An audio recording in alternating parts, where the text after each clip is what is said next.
ഞാൻ ഡയറക്റ്റായിട്ട് ആ വിഷയത്തിലേക്ക് പോകുന്നതിന് പകരം ഞാൻ ഇന്നത്തെ യുവലോകത്തെ ബാധിക്കുന്ന, അല്ലെങ്കിൽ ക്രിസ്തുവിനെ പലരുടെയും ജീവിതത്തിൽ നിന്ന് പുറത്താക്കി കളയുന്ന ചില കാര്യങ്ങളൊക്കെ ഡിസ്കസ് ചെയ്തിട്ട് അവസാന സെഷനിലേക്ക് ക്രിസ്തു കേന്ദ്രീകൃത ജീവിതത്തിലേക്ക് വരാം എന്നുള്ള പ്ലാനിലാണ് പ്രാർത്ഥിച്ച് ഒരുങ്ങിയിരിക്കുന്നത്.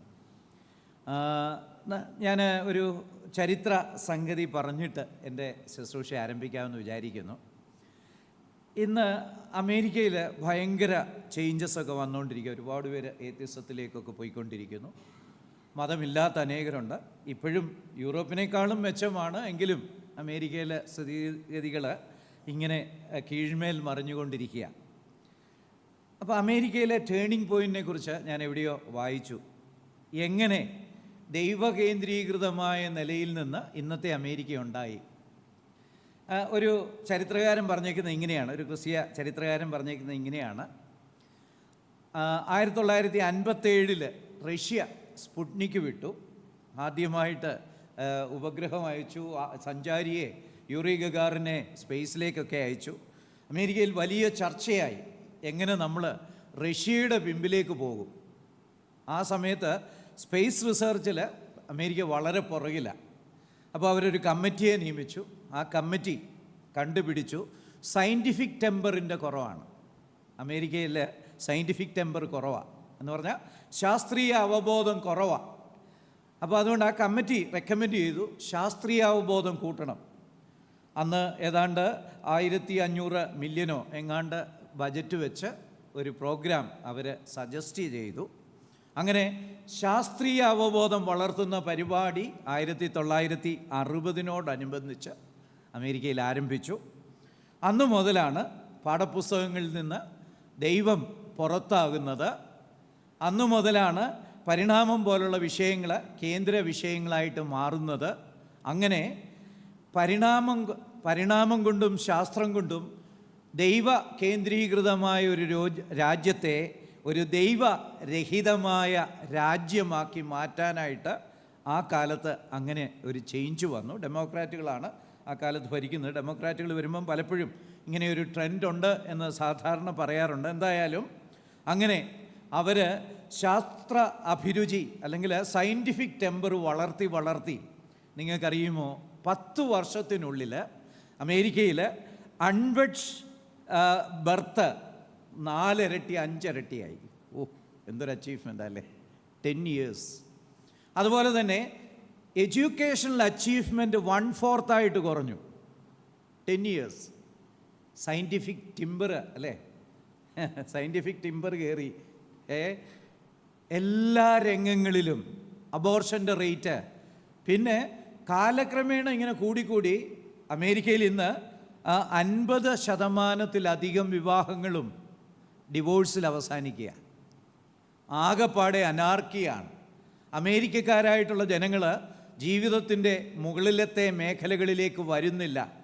ദൈവ കേന്ദ്രീകൃതമായിരുന്ന ഒരു സമൂഹം ദൈവരഹിത സമൂഹമായിട്ട് മാറിയിരിക്കുന്നു. എന്താ പ്രശ്നം? ശാസ്ത്രം ദൈവത്തിൻ്റെ സ്ഥാനം ഏറ്റെടുത്തു. അപ്പോൾ ഇന്ന് ഞാൻ ബൈബിളിലെ ഉൽപ്പത്തി വിവരണം ഒരു അശാസ്ത്രീയമായിട്ടും അതുപോലെ തന്നെ കെട്ടുകഥകൾ നിറഞ്ഞ ഒരു കഥയാണോ? നമ്മൾ ബൈബിളിലെ ദൈവത്തെ മാറ്റിയിട്ട് ശാസ്ത്രത്തെ നമ്മുടെ ഉള്ളിലേക്ക് അവരോധിക്കണമോ? അങ്ങനെ അവരോധിച്ചാൽ എങ്ങനെ ഇരിക്കും? ഈ വിഷയങ്ങളെക്കുറിച്ചാണ് നമ്മൾ ഇന്ന് ആദ്യത്തെ സെഷനിൽ പരിശോധിക്കുന്നത്. ആദ്യത്തെ കുറേ സമയം നമുക്ക് അതിനായിട്ട് ചിലവാക്കാം. അവസാന സെഷനിലേക്ക് വരുമ്പോഴത്തേക്ക് ഒരു ക്രിസ്തു കേന്ദ്രീകൃത ജീവിതത്തിലേക്ക് പോകാം. ഓക്കെ, എല്ലാറ്റിൻ്റെയും അവസാന വാക്ക് ശാസ്ത്രമാണോ? ഇന്ന് നമ്മൾ അങ്ങനെയാണ് വിശ്വസിക്കുന്നത്. എല്ലാറ്റിൻ്റെയും അവസാന വാക്ക് ശാസ്ത്രമാണ്. ഈ അടുത്ത കാലത്ത് വളരെ വിശ്വാസികളുടെ ഇടയിൽ സ്വാധീനമുള്ള ഒരാൾ എഴുതിയ ഒരു പുസ്തകത്തിൽ അദ്ദേഹം ഇങ്ങനെ എഴുതിയേക്കുന്നത് കണ്ടു: wherever there is a clash between science and Bible, science prevails. കാരണം ഏതോ കാലത്ത് എഴുതിയ ഈ വേദപുസ്തകം അത് ശാസ്ത്രീയമായിട്ട് ശരിയാകണമെന്നില്ല. അപ്പം ബൈബിളും ശാസ്ത്രവുമായിട്ട്, അല്ലെങ്കിൽ ബൈബിളിൻ്റെ ഇപ്പോഴുള്ള ഇൻ്റർപ്രിട്ടേഷനും ശാസ്ത്രവുമായിട്ട് എന്തെങ്കിലും പ്രശ്നമുണ്ടെങ്കിൽ നമ്മൾ ശാസ്ത്രത്തെ അംഗീകരിക്കണം, ബൈബിളിനെ ഉപേക്ഷിക്കണം. അങ്ങനെ ദൈവത്തെ നമ്മുടെ ജീവിതത്തിൽ നിന്ന് കാലക്രമേണ നിഷ്കാസിതനാക്കണം. അങ്ങനെയാണെങ്കിൽ എല്ലാറ്റിൻ്റെയും അവസാന വാക്ക് ശാസ്ത്രമാണോ? ഞാൻ വളരെ പെട്ടെന്ന് ചില കാര്യങ്ങളങ്ങ് പറഞ്ഞു പോകാം. ഈ പ്രസൻറ്റേഷൻ ഞാൻ ഇവിടെ കൊടുക്കാം, നിങ്ങൾക്ക് പിന്നീട് അത് റെഫർ ചെയ്യാനായിട്ട് കഴിയും. സയൻസ് ഇൻഡക്റ്റീവ് ലോജിക് അടിസ്ഥാനമാക്കിയുള്ള നിഗമനങ്ങളാണ്, ലഭ്യമായ ഡേറ്റയെ അടിസ്ഥാനമാക്കിയുള്ള പൊതുവൽക്കരണങ്ങളാണ്. മലയാളം അറിയാൻ മേലാത്തവരാരുമില്ലല്ലോ. ഓക്കെ, അപ്പോൾ സയൻസ് ലഭ്യമായ ഡേറ്റയെ ഉണ്ടാക്കുന്ന ചില പൊതു നിയമങ്ങളാണ്. ഞാനൊരു ഉദാഹരണം പറഞ്ഞാൽ നിങ്ങൾക്ക് മനസ്സിലാകും. നമ്മൾ ഇവിടെ കൊച്ചി കടലിൽ പോയി മീൻ പിടിക്കുകയാണെന്ന് വിചാരിക്കുക. നമ്മൾ 1,00,000 പ്രാവശ്യം മീൻ പിടിച്ചു. എല്ലാ തവണയും ഒരെനം മീനെ കിട്ടിയുള്ളൂ എന്ന് വിചാരിക്കുക. എല്ലാ തവണയും നമുക്ക് മത്തിയെ കിട്ടുന്നുള്ളെന്ന് വിചാരിക്കുക. നമുക്ക് ഒരു പേപ്പർ പബ്ലിഷ് ചെയ്യാം. കൊച്ചി മേഖലയിൽ കടലിൽ ഇത്ര സ്ക്വയർ മീറ്ററിൽ മത്തിയെന്നൊരു മീൻ മാത്രമേ ഉള്ളൂ എന്നും പറഞ്ഞൊരു പേപ്പർ പബ്ലിഷ് ചെയ്യാം. ഈ പേപ്പർ ഏത് സയൻറ്റിഫിക് മാഗസിൻസും സ്വീകരിക്കും. അവർ ഒരു സയൻറ്റിഫിക് പേപ്പറായിട്ട് പബ്ലിഷ് ചെയ്യും. അത് പല മറ്റ് ശാസ്ത്രജ്ഞന്മാർക്കൊക്കെ അയച്ച് പിയർ റിവ്യൂ ഒക്കെ നടത്തി അവരും അംഗീകരിക്കുകയാണെങ്കിൽ യെസ്, ഇതൊരു നല്ല ഫൈൻഡിങ് ആണ്, ഈ കൊച്ചി കടലിൽ മത്തി മാത്രമേ ഉള്ളൂ എന്നുള്ള പേപ്പർ അംഗീകരിക്കപ്പെടും. അപ്പം നമുക്ക് വളരെ ക്രെഡിറ്റാണ്. ഭയങ്കര ശാസ്ത്രജ്ഞനായി കൊച്ചി കടലിൽ മത്തിയേ ഉള്ളൂ എന്ന് കണ്ടുപിടിച്ച ശാസ്ത്രജ്ഞൻ അല്ലേ, മത്തി അവാർഡ് കിട്ടും അല്ലേ, ഭയങ്കര സ്ഥാനമാണ്. പക്ഷേ ഞാൻ 1,01,000 തവണ പോകുമ്പോൾ വേറൊന്നിനെ കിട്ടിയാലോ? ഒരയല കിട്ടിയെന്ന് വെച്ചു. 1,01,000 തവണ പോയപ്പോൾ എൻ്റെ കണ്ടുപിടുത്തം അവിടെ അവസാനിക്കുക അല്ലേ? This is science. നമ്മളിത് മറക്കരുത്. ശാസ്ത്രത്തെ അവസാന വാക്കായിട്ട് കരുതുന്നവർക്ക് വിനാശമാണ്. അവരുടെ ജീവിതത്തിൽ നിന്ന് ദൈവം നിഷ്കാസിതനാകും, ക്രിസ്തു നിഷ്കാസിതനാകും. ഇത് നമ്മൾ മറക്കരുത്. ഈ അബദ്ധത്തിൽപ്പെട്ട അനേക യുവാക്കന്മാർ നമ്മുടെ ഇടയിലുണ്ട്. ഞാൻ സാധാരണ പറയാറുണ്ട്, നമ്മുടെ കുഞ്ഞുങ്ങളിൽ പലരും ഈ പോട് പിടിച്ച മരം പോലെ, പോട് പിടിച്ച മരം, ഈ നാടൻ ഭാഷയൊക്കെ പറഞ്ഞ ഇപ്പോഴത്തെ പിള്ളേർക്ക് വലിയ പിടിയൊന്നും കാണത്തില്ല. നല്ല ചേലത്തൊരു മരം നിൽക്കുന്നു, ഇഷ്ടം പോലെ ഇലയുണ്ട്, കായ്ക്കുന്നതാണ്, ഈ കായൊക്കെ ഉണ്ട്. പക്ഷേ ഇത് വെട്ടാമെങ്കിൽ ഇതിനകത്ത് മുഴുവന് സ്പേസ് ആയിരിക്കും, ഗ്യാപ്പായിരിക്കും. കണ്ടാൽ വളരെ നോർമലാണ്. ഇന്ന് അനേക ക്രിസ്തീയ സഭകളിൽ, അനേക സുവിശേഷ വിഹിത സഭകളിലെ അവസ്ഥ ഇതാണ്. കുഞ്ഞുങ്ങളുടെ വിശ്വാസം നഷ്ടപ്പെട്ടിരിക്കുന്നു. അവർക്കൊരു ദൈവ കേന്ദ്രീകൃത, ക്രിസ്തു കേന്ദ്രീകൃത ലൈഫ് ഇല്ല. കാരണം ദൈവത്തിന് പകരം ശാസ്ത്രത്തെ പ്രതിഷ്ഠിച്ചിരിക്കുന്നു. പക്ഷേ ഒരു കാര്യം മറക്കരുത്, ശാസ്ത്രം ലഭ്യമായ വിവരങ്ങളുടെ അടിസ്ഥാനത്തിൽ ഉണ്ടാക്കുന്ന പൊതുവൽക്കരണങ്ങളും മാത്രമാണ്. ഇത് ദൈവത്തിൻ്റെ സ്ഥാനത്ത് വെച്ചിട്ട് അബ്സല്യൂട്ടാണെന്ന് ചിന്തിച്ചാൽ വിഡ്ഢികളുടെ സ്വർഗത്തിലാണ്. ഇപ്പം നിങ്ങൾ ഇത് ഓർത്തിരിക്കണം. ഓക്കെ, ഒരു നനഞ്ഞ ഒരു സ്പോഞ്ച് ഉണ്ടെന്ന് വിചാരിക്കുക. അത് പിഴിഞ്ഞ് വെള്ളം കളയുന്നത് പോലെ what I want to do is this, ഇന്ന് എനിക്ക് ചെയ്യാനുള്ള ആഗ്രഹം എന്ന് പറയുന്നത് ശാസ്ത്രത്തെക്കുറിച്ചുള്ള നിങ്ങളുടെ തെറ്റായ ചിന്തകളങ്ങ് പിഴിഞ്ഞ് കളഞ്ഞിട്ട് ദുഷ്ടെല്ലാം നിങ്ങളുടെ ഹൃദയത്തിൽ നിന്ന് ഇറങ്ങണം. എന്നിട്ട് ശാസ്ത്രത്തെ കാണേണ്ടതുപോലെ കാണാൻ കഴിയണം, ദൈവത്തെ ബഹുമാനിക്കേണ്ടതുപോലെ ബഹുമാനിക്കാൻ കഴിയണം, ഒരു ക്രിസ്തു കേന്ദ്രീകൃത ജീവിതത്തിലേക്ക് വരാനായിട്ട് കഴിയണം. അപ്പോൾ അതിൻ്റെ ഒരു തടസ്സത്തെ പ്രത്യേകമായിട്ട് ടാക്കിൾ ചെയ്യുക എന്നുള്ളതാണ് ഇന്ന് എൻ്റെ ഉദ്ദേശം. ഓക്കെ, പുതിയ ഡേറ്റ ഉയർന്നു വരുമ്പോൾ ശാസ്ത്ര നിഗമനങ്ങൾ നിരാകരിക്കപ്പെടും. ശാസ്ത്രീയ ആശയങ്ങളിങ്ങനെ ദിനം പ്രതി നിരാകരിക്കപ്പെട്ടുകൊണ്ടിരിക്കുക. നമ്മൾ സമയത്തെക്കുറിച്ച് സാധാരണ പറയും, എല്ലാ നിമിഷങ്ങളിലും ഒരു നിമിഷം ചാകുന്നു, ഒരു നിമിഷം പിറക്കുന്നു. ശരിയല്ലേ? ഇപ്പം ഞാൻ ഇങ്ങനെ പറഞ്ഞു കഴിഞ്ഞപ്പം തന്നെ അനേക നിമിഷങ്ങൾ ചത്തു കഴിഞ്ഞു, പുതിയ നിമിഷങ്ങൾ വരിക. ശാസ്ത്രവും ഇതുപോലെ തന്നെയാണ്. അനേക ശാസ്ത്രീയ നിഗമനങ്ങൾ ചത്തുകൊണ്ടിരിക്കുക. ലോകത്തിലെ അനേക യൂണിവേഴ്സിറ്റികളിൽ, അനേക റിസർച്ച് ലാബുകളിൽ അനേക ശാസ്ത്രീയ നിയമങ്ങൾ എല്ലാ നിമിഷങ്ങളിലും ചത്തുകൊണ്ടിരിക്കുക. ഇനിയും കൂടുതൽ സംശയമുണ്ട്, റോയ് സാറിനോട് ചോദിച്ചാൽ മതി, അദ്ദേഹം PhD ഒക്കെ എടുത്ത്, ഞാൻ ഓപ്പൺ ഡിഫൻസിനൊക്കെ പങ്കെടുത്തിരുന്നു. അങ്ങനെ അദ്ദേഹം PhD ഒക്കെ എടുത്ത് നമുക്ക് ഒരു അഭിമാനമായിരിക്കും. അങ്ങനെ പലരും ഇവിടെ കാണുമെന്നാണ് ഞാൻ വിചാരിക്കുന്നത്. കൊച്ചിൻ യൂണിവേഴ്സിറ്റിയുടെ പ്രാന്തപ്രദേശങ്ങളിലാണല്ലോ ഞാൻ നിൽക്കുന്നത്. ഓക്കെ, നമുക്ക് ചില ഉദ്ധരണികളിലേക്ക് വരാം. ശാസ്ത്രം എങ്ങനെ ശാസ്ത്രത്തെ വീക്ഷിക്കുന്നു. ആദ്യമായിട്ട് ഇത് കെന്നത്ത് റെയ്മണ്ട് മില്ലറുടെ ഒരു കൊട്ടേഷനാണ്. ഇദ്ദേഹം ഈ തൈലക്കോയിഡ് മെംബ്രെയിൻ പോലുള്ള വളരെ അഡ്വാൻസ്ഡ് ആയിട്ടുള്ള പല സ്റ്റഡികളിലും ലോകത്തിലെ ഒരു അതോറിറ്റിയാണ്. അദ്ദേഹം പറയുന്നത്, നമ്മൾ ഒരു ശാസ്ത്രീയ സിദ്ധാന്തവും സമ്പൂർണ്ണ സത്യമായി കണക്കാക്കുന്നില്ല. We don't regard any scientific theory as the absolute truth. ആത്യന്തിക സത്യമായിട്ട് ഒരു ശാസ്ത്രത്തെയും പരിഗണിക്കുന്നില്ല. ഇതാണോ കുഞ്ഞുങ്ങളെ നമ്മൾ ശാസ്ത്രത്തെക്കുറിച്ച് ചിന്തിച്ചുകൊണ്ടിരിക്കുന്നത്? 8ാം ക്ലാസ്സിൽ പോയി ബയോളജി പഠിച്ചു കഴിയുമ്പോൾ ഞാൻ ആരൊക്കെയോ ആണ്, എനിക്ക് ദൈവം ആവശ്യമില്ല എന്ന് പറയുന്ന ഒരു തലമുറയുടെ ഇടയ്ക്ക് ജീവിക്കുന്ന നമ്മളെ തന്നെ ഒന്ന് പരിശോധിക്കണം. നമ്മളെങ്ങനെ ശാസ്ത്രത്തെ കാണുന്നു നമ്മൾ ഓരോരുത്തരും? ഞാൻ എങ്ങനെ കാണുന്നു? ഓരോരുത്തരും ചിന്തിക്കണം. How do I see science? ആത്യന്തിക വാക്കായിട്ടാണോ കാണുന്നത്? തെറ്റി.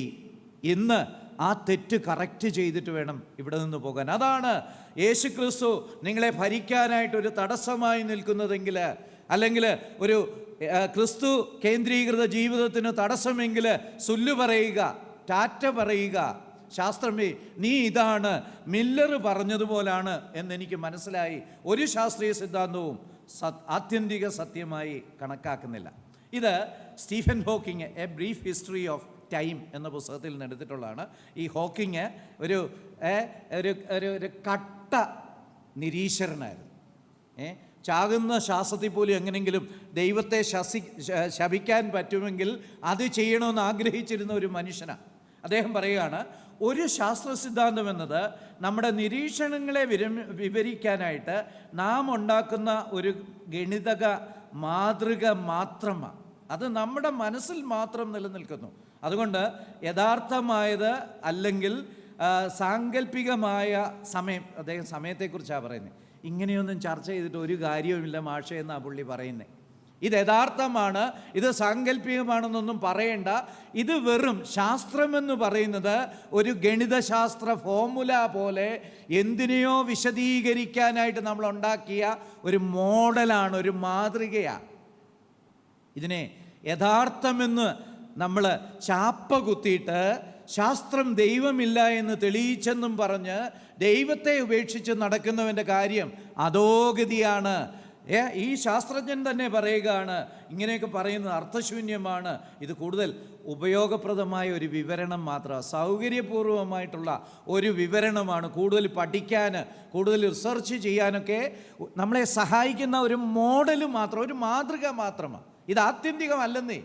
അതാണ് ഇദ്ദേഹം പറയുന്നത്. അതുപോലെ അദ്ദേഹത്തിൻ്റെ തന്നെ വീണ്ടും സ്റ്റീഫൻ ഹോക്കിങ്ങിൻ്റെ തന്നെയാണ്, ഏത് ഭൗതിക സിദ്ധാന്തവും എല്ലായ്പ്പോഴും താൽക്കാലികമാണ്. ഏതൊരു ഒരു സയൻറ്റിഫിക് ഇതെടുത്താലും ഒരു തിയറി എടുത്താലും അത് താൽക്കാലികമാണ്, ടെമ്പററിയാണ്. അവിടെ അത് കണ്ടുപിടിച്ചു, ഇവിടെ ഇത് കണ്ടുപിടിച്ചു, അതുകൊണ്ട് ദൈവമില്ല എന്ന് തെളിയിക്കപ്പെട്ടു എന്ന് പറയുന്ന ഒരു തലമുറയുടെ മധ്യേ നമ്മൾ ജീവിക്കുമ്പോൾ അറ്റ്ലീസ്റ്റ് എനിക്കൊരു കൺവിക്ഷൻ വേണം, ശാസ്ത്രം ആത്യന്തിക സത്യമല്ല എന്നുള്ളത്. അത് എല്ലായ്പ്പോഴും താൽക്കാലികമാണ്. അർത്ഥാൽ അത് ഒരു സിദ്ധാന്തം മാത്രമാണ്, ഞങ്ങൾക്കൊരിക്കലും തെളിയിക്കാൻ കഴിയുകയില്ല. പരീക്ഷണങ്ങളുടെ ഫലങ്ങൾ ചില സിദ്ധാന്തങ്ങളുമായിട്ട് എത്ര തവണ യോജിക്കുന്നു എന്നുള്ളത് പ്രധാനമല്ല. ഞാനൊരു ഒരു സിദ്ധാന്തം പറഞ്ഞു, അത് പല ലാബറട്ടറി വെച്ച് 100 ലക്ഷം പ്രാവശ്യം തെളിയിച്ചെന്ന് വെച്ചു. ഇദ്ദേഹം പറയുക അതിനൊരു വിലയുമില്ല. 100 ലക്ഷമല്ല, 1000 ലക്ഷം പോട്ടെ, 1000 കോടി പോട്ടെ, എത്ര തവണ എൻ്റെ സിദ്ധാന്തം തെളിയിച്ചെന്ന് പറഞ്ഞാലും അതിനൊരു വിലയുമില്ലെന്നാണ് അദ്ദേഹം പറയുന്നേ. ആരാ? പാസ്റ്റർ സോ ആൻഡ് സോ ആണോ? സ്റ്റീഫൻ ഹോക്കിങ് പറയുക എത്ര തവണ തെളിയിച്ചു എന്നുള്ളതിന് ഒരു വിലയുമില്ല. അടുത്ത സെൻറ്റൻസ് നോക്കിക്കേ. അടുത്ത തവണ ഫലം സിദ്ധാന്തത്തിന് വിരുദ്ധമാകില്ലെന്ന് നിങ്ങൾക്ക് ഒരിക്കലും ഉറപ്പ് നൽകാൻ പറ്റത്തില്ല. അടുത്ത തവണ വേറൊരു ലാബറട്ടറിയിൽ വേറൊരാൾ ചെയ്യുമ്പോൾ നിങ്ങളുടെ സിദ്ധാന്തം തെളിയിക്കപ്പെടും, അല്ലെങ്കിൽ തെറ്റാണെന്ന് തെളിയിക്കയില്ലെന്ന് ഉറപ്പ് കൊടുക്കാൻ കഴിയില്ല എന്നാണ് സ്റ്റീഫൻ ഹോക്കിങ് പറയുന്നത്. റോയ് സാർ വേണമെങ്കിലേ, റോയ് സാറിൻ്റെ തിയറിക്ക് അങ്ങനെ കുഴപ്പമൊന്നുമില്ല കേട്ടോ. മറുവശത്ത് സിദ്ധാന്തത്തിൻ്റെ പ്രവചനങ്ങളോട് വിയോജിക്കുന്ന ഒരു നിരീക്ഷണം പോലും കണ്ടെത്തുന്നതിലൂടെ നിങ്ങൾക്ക് സിദ്ധാന്തം നിരാകരിക്കേണ്ടി വരും. ഒരു ശാസ്ത്രീയ സിദ്ധാന്തം ഉണ്ടാക്കി, ആ ഉണ്ടാക്കിയ ആൾ ലാബറട്ടറിയിൽ അത് പ്രൂവ് ചെയ്തു, പലപ്പോഴൊക്കെ പ്രൂവ് ചെയ്തു, അതിൻ്റെ പേപ്പറുകളൊക്കെ പ്രസിദ്ധീകരിച്ചു, അതൊക്കെ പരിശോധിച്ചു, മറ്റു പല ശാസ്ത്രജ്ഞന്മാരും ഇതൊക്കെ പരിശോധിച്ചു, ഇവൻ പറഞ്ഞിരിക്കുന്നത് ശരിയാണെന്നൊക്കെ അവർക്കും ബോധ്യമായി. അങ്ങനെ അവസാനം പ്രബന്ധം ഉണ്ടാക്കി, അത് നോക്കുന്നവരൊക്കെ പരിശോധിച്ചു, അവസാനം PhD ഒക്കെ കിട്ടി. പക്ഷേ 1,00,000 തവണ തെളിയിക്കപ്പെട്ട സിദ്ധാന്തം പോലും ഒരു തവണ തെറ്റാണെന്ന് തെളിയിക്കപ്പെട്ടു പോയാൽ തീർന്നു, അതോടെ കഴിഞ്ഞു. ഇതാണ് സ്റ്റീഫൻ ഹോക്കിങ് പറയുന്നത്. ഇനിയും സ്റ്റീഫൻ ഹോക്കിങ്ങിൻ്റെ ഒരു കൊട്ടേഷനാണ്. ഈ കൊട്ടേഷനിൽ അദ്ദേഹം കാൾ പോപ്പറിനെയാണ് കൂട്ടിയിരിക്കുന്നത്. കാൾ പോപ്പർ എന്ന് പറഞ്ഞാൽ സയൻസിൻ്റെ ഫിലോസഫി എന്നും പറഞ്ഞൊരു ഒരു കാറ്റഗറി ഉണ്ട്. സയൻസിൻ്റെ ഫിലോസഫിയെക്കുറിച്ചും ഹിസ്റ്ററിയെക്കുറിച്ചും ഒക്കെ അതിൻ്റെ ഒരു ഉസ്താദായി കാൾ പോപ്പർ. അദ്ദേഹത്തിൻ്റെ വളരെ പ്രശസ്തമായ അനേക പ്രസ്താവനകളുണ്ട്. അപ്പോൾ അദ്ദേഹത്തിൻ്റെ ഒരു പ്രസ്താവന ഈ ബ്രീഫ് ഹിസ്റ്ററി ഓഫ് ടൈമിൽ ഇദ്ദേഹം തന്നെ സ്റ്റീഫൻ ഹോക്കിങ് ഉദ്ധരിച്ചിരിക്കുക. ശാസ്ത്രത്തിൻ്റെ തത്വചിന്തകനായ കാൾ പോപ്പർ ഊന്നി പറഞ്ഞതുപോലെ ഒരു നല്ല സിദ്ധാന്തത്തിൻ്റെ സവിശേഷത അത് തത്വത്തിൽ നിരാകരിക്കപ്പെടുകയോ നിരീക്ഷണത്തിലൂടെ തെറ്റാണെന്ന് തെളിയിക്കപ്പെടുകയോ ചെയ്യാവുന്ന നിരവധി പ്രവചനങ്ങൾ നടത്തുന്നു എന്നതാണ്. എന്ന് പറഞ്ഞാൽ ഒരു നല്ല ശാസ്ത്രീയ തിയറി എന്ന് പറഞ്ഞാൽ ഇത് തെറ്റാണെന്നോ ശരിയാണെന്നോ തെളിയിക്കത്തക്ക വിധത്തിലുള്ള പല പ്രവചനങ്ങളും നൽകാൻ കഴിയുന്നതായിരിക്കണം. എന്ന് പറഞ്ഞാൽ ശരിയാണെന്നോ തെറ്റാണെന്നോ തെളിയിക്കപ്പെടാൻ സാധ്യതയുള്ള ഒരു കാര്യം മാത്രമാണ് സയൻസ്. എപ്പോഴും ശരിയാണെന്ന് തെളിയിക്കപ്പെടാവുന്നതായ ഒരു ശാസ്ത്രമില്ല. ഏത് തിയറി എടുത്താലും അതോ ചിലപ്പോൾ തെളിയിക്കപ്പെടാനുള്ള സാധ്യതയുണ്ട്, അല്ലെങ്കിൽ തെറ്റാണെന്ന് തെളിയിക്കപ്പെടാനുള്ള സാധ്യതയുണ്ട്. ഇത് മിച്ചിയോ കാക്കു എന്ന് പറഞ്ഞ ഒരു അമേരിക്കൻ ഫിസിസിസ്റ്റാണ്, ഇപ്പം ജീവിച്ചിരിക്കുന്ന, വളരെ പ്രശസ്തനായ. യൂട്യൂബിലൊക്കെ നിങ്ങൾ മിച്ചിയോ കാക്കു എന്ന് പറഞ്ഞാൽ ധാരാളം ഇതൊക്കെ കിട്ടും. അദ്ദേഹം പറഞ്ഞേക്കുക, ശാസ്ത്രത്തിൽ ഒന്നും ഒരിക്കലും 100% തെളിയിക്കപ്പെട്ടിട്ടില്ല. പിന്നെ കുഞ്ഞെ, ഈ ശാസ്ത്രം ദൈവത്തെ തെറ്റാണെന്ന് തെളിയിച്ചെന്നും പറഞ്ഞ് ഈ തെളിയിക്കപ്പെട്ടിട്ടില്ലാത്ത ശാസ്ത്രത്തിൻ്റെ അടിസ്ഥാനത്തിൽ ദൈവത്തെ ഉപേക്ഷിച്ചാൽ, കർത്താവിനെ ഉപേക്ഷിച്ചാൽ, നിങ്ങളങ്ങനെ ചെയ്യുമെന്നല്ല പറയുന്നത്, നിങ്ങളുടെ ചുറ്റും അങ്ങനെയുള്ളവർ പലരും കാണാനായിട്ടുള്ള സാധ്യതയുണ്ട്. അത് മണ്ടത്തരമാണ്. കാക്കു പറയുകയാണ്, ശാസ്ത്രത്തിലൊന്നും ഒരിക്കലും 100% തെളിയിക്കപ്പെട്ടിട്ടില്ല. ഇത് പിഗ്ലിയൂച്ചി എന്ന് പറഞ്ഞ ഒരു ശാസ്ത്രജ്ഞൻ്റെ ഒരു ഉദ്ധരണിയാണ്. ഞാൻ നിങ്ങൾക്ക് അതിന് ആ ചിത്രത്തിൽ കാണുമ്പോൾ കാണാം ഒരു വല, അല്ലേ? അദ്ദേഹം പറയുന്നത് ശാസ്ത്രം ഒരു കെട്ടിടമല്ല, ഒരു വലയാണ്, ചെലന്തി വല പോലുള്ള ഒരു വലയാണ്. കെട്ടിടമാണെങ്കിൽ അതിൻ്റെ ഫൗണ്ടേഷൻ കേട് വന്നാൽ എന്നോ പറ്റും, തകർന്ന് താഴെ പോവും, അതോടെ അതില്ലാതാകും. ശാസ്ത്രം അങ്ങനല്ല, ഒരു ചെലന്തി വല പോലെ ഇടയ്ക്ക് അവിടെ ഇവിടെയൊക്കെ പൊട്ടും, അത് പിന്നെയും റിപ്പയർ ചെയ്യും, പൊട്ടും റിപ്പയർ ചെയ്യും, പൊട്ടും റിപ്പയർ ചെയ്യും. എന്നാൽ ആ വല അവിടെ നിൽക്കുകയും ചെയ്യും. ഇതാണ് അദ്ദേഹത്തിന് ശാസ്ത്രത്തെക്കുറിച്ചുള്ള സങ്കല്പം. അത് ഒരു വല പോലെ, അത് പൊട്ടും റിപ്പയർ ചെയ്യും, ആ വല തുടരും. എന്ന് പറഞ്ഞാൽ ശാസ്ത്രവും ഇതുപോലെ. അതുകൊണ്ട് ശാസ്ത്രത്തെ നിരാകരിക്കേണ്ട ആവശ്യമില്ല. ശാസ്ത്രത്തെ അയഥാർത്ഥമാണ്, ശാസ്ത്രത്തിനെതിരെ യുദ്ധം ചെയ്യുന്ന വിശ്വാസികളെന്ന് പറയുന്ന ചിലരുണ്ട്. നമ്മളതിന് പോകേണ്ട കാര്യമേ ഇല്ല. ശാസ്ത്രമെന്ന് പറയുന്ന വല നിലനിൽക്കുന്ന ഒരു വല തന്നെയാണ്. പക്ഷേ അതിൻ്റെ പ്രശ്നം അവിടെ എവിടെയായിട്ട് അത് പൊട്ടുകയും തിരിച്ചു കെട്ടുകയൊക്കെ ചെയ്യുന്ന ഒരു വല പോലുള്ള സംഭവമാണ്. അതുകൊണ്ട് ശാസ്ത്രവിരോധിയാകേണ്ട കാര്യമേ ഇല്ല. അപ്പം പിന്നെ എന്നോ ചെയ്യണം? ഇതാണ് ശാസ്ത്രമെന്ന് മനസ്സിലാക്കി അതിന് അതിൻ്റേതായ വില കൊടുക്കണം. അതിന് കൊടുക്കരുതാത്ത വില കൊടുക്കരുത്. ഒരു ശാസ്ത്രവിരോധിയാകരുത്. എന്നാൽ ശാസ്ത്രത്തെ ദൈവമായിട്ട് ജീവിതത്തിൽ സമർപ്പിക്കരുത്. ശാസ്ത്രം എന്തെങ്കിലും പറഞ്ഞതുകൊണ്ട് ദൈവമില്ലെന്നോ ബൈബിള് തെറ്റാണെന്നോ എന്ന് പറഞ്ഞ് നടക്കരുത്. നമ്മുടെ ജീവിതത്തിൽ കർത്താവിനെ അറിയാൻ, ആ കർത്താവിൻ്റെ മക്കളായിട്ട് ജീവിക്കാൻ നമ്മളെ സഹായിക്കുന്നത് തിരുവചനമാണ്. എന്തുകൊണ്ടാണ് ശാസ്ത്രത്തിന് ഇങ്ങനെ പരിമിതികൾ? പ്രധാനമായും രണ്ട് കാരണങ്ങളാണ്. ഒന്നാമതായിട്ട് ശാസ്ത്രത്തിൻ്റെ രീതി തന്നെ അങ്ങനെയാണ്. ഈ ശാസ്ത്രം എന്ന് പറഞ്ഞാൽ അങ്ങനെ ആന്നേ, അതിൻ്റെ രീതി അങ്ങനെ ന്യായമായ ഒരു ഊഹമുണ്ടാക്കിയിട്ട് അത് ശരിയാണോ തെറ്റാണോ എന്ന് പരീക്ഷണ നിരീക്ഷണങ്ങളിലൂടെ തെളിയിച്ച് അംഗീകരിക്കുകയോ തിരസ്കരിക്കുകയോ ചെയ്യുകയാണ് അതിൻ്റെ രീതി. ഇതാ അതിൻ്റെ പരിപാടി. ഒരു സങ്കല്പം ഉണ്ടാക്കുക, ഒരു ഊഹമുണ്ടാക്കുക, ഒരു ഹൈപ്പോത്തിസിസ് ഉണ്ടാക്കുക, എന്നിട്ട് അത് ശരിയാണോ തെറ്റാണോ എന്നിങ്ങനെ കുറേ കാലമൊക്കെ പരിശോധിച്ച് കുറേ തെളിവുകളും വാദഗതികളും ഒക്കെ ഉന്നയിച്ച് അവസാനം അത് ശാസ്ത്ര സമൂഹം പൊതുവേ അംഗീകരിക്കപ്പെടുമ്പോൾ അത് ശാസ്ത്രത്തിൻ്റെ ഭാഗമായിട്ട് തരും. അതിൻ്റെ രീതി അങ്ങനെ. അപ്രകാരം ശരിയാണെന്ന് തെളിയിക്കപ്പെട്ട കാര്യങ്ങൾ പോലും പിന്നീട് തെളിവുകൾ എതിരെ വന്നാൽ തിരസ്കരിക്കുക. ഇതാ ശാസ്ത്രത്തിൻ്റെ രീതി. ഒരു ഊഹത്തിൻ്റെ അടിസ്ഥാനത്തിൽ റിസർച്ച് ചെയ്തു, ഒരു ഫൈൻഡിങ്ങിലേക്ക് വന്നു, പിന്നീട് ഒരു ദിവസം അത് അങ്ങനെയല്ല എന്ന് തോന്നിയാൽ അന്നേരം തിരസ്കരിക്കുക. നമ്മുടെ യൂസ് ആൻഡ് ത്രോ കപ്പ് പോലെ, ചായ കുടിക്കുന്ന കപ്പ് പോലെ, അത് ഉപയോഗിക്കേണ്ട സമയത്ത് നന്നായിട്ട് ഉപയോഗിക്കുക. അതിൻ്റെ യൂസ് കഴിഞ്ഞെന്ന് കാണുമ്പോൾ കശക്കി വേസ്റ്റിലേക്ക് എറിയുക. ഇതാ ശാസ്ത്രം. ഇത് എൻ്റെ അഭിപ്രായമല്ല, ശാസ്ത്രജ്ഞന്മാരുടെ അഭിപ്രായമാണ്, ശാസ്ത്രത്തിൻ്റെ തന്നെ അഭിപ്രായം. രണ്ടാമതായിട്ട്, ശാസ്ത്രജ്ഞർ പറയുന്നതല്ലാതെ ശാസ്ത്രമൊന്നും പറയുന്നില്ല.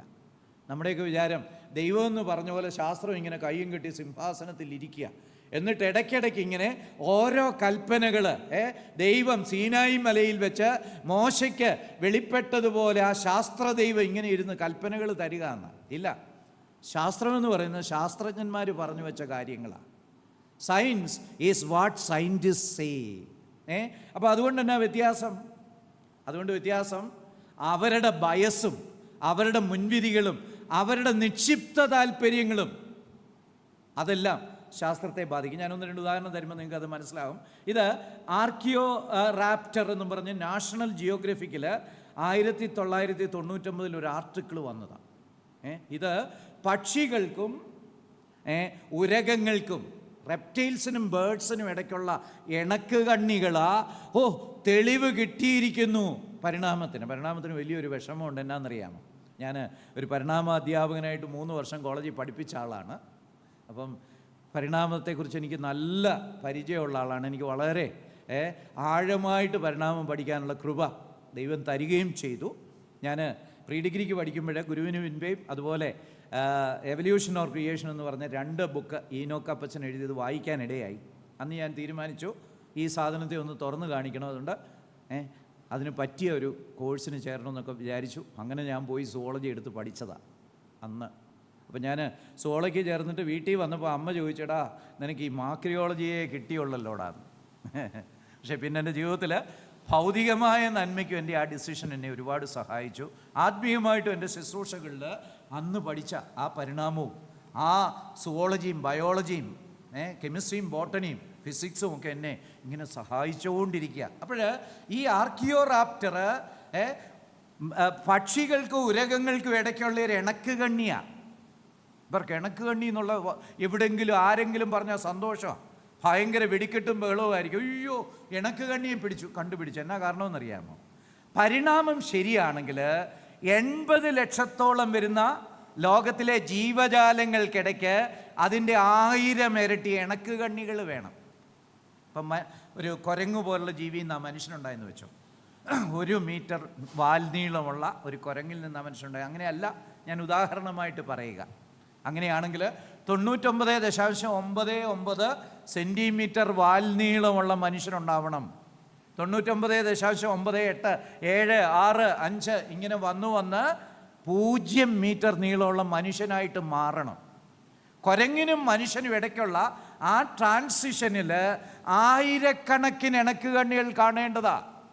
പക്ഷെ ഇതുവരെ ലോകത്തിൽ ഇങ്ങനെയുള്ള ഇടയ്ക്കുള്ള ജീവികളെ ഒന്നിനെയും കിട്ടിയിട്ടില്ല. ഏതെങ്കിലും കാലത്ത് ഇണക്ക് കണ്ണിയാണെന്നൊക്കെ പറഞ്ഞത് അങ്ങേയറ്റം 5 വർഷത്തിനുള്ളിൽ അത് തെറ്റാണെന്ന് തെളിയിക്കപ്പെട്ടിട്ടുണ്ട്. അപ്പം ഇത് ആർക്കിയോറാപ്റ്ററിൻ്റെ കഥയാണ്. കൊട്ടിഘോഷിച്ചു ലോകം മുഴുവൻ, ഇണക്ക് കണ്ണി കിട്ടിപ്പോയി, യുറേക്ക. പക്ഷേ 2 വർഷം കഴിഞ്ഞപ്പോൾ മനസ്സിലായി ഇതൊരു വ്യാജ ഫോസിലാണ്.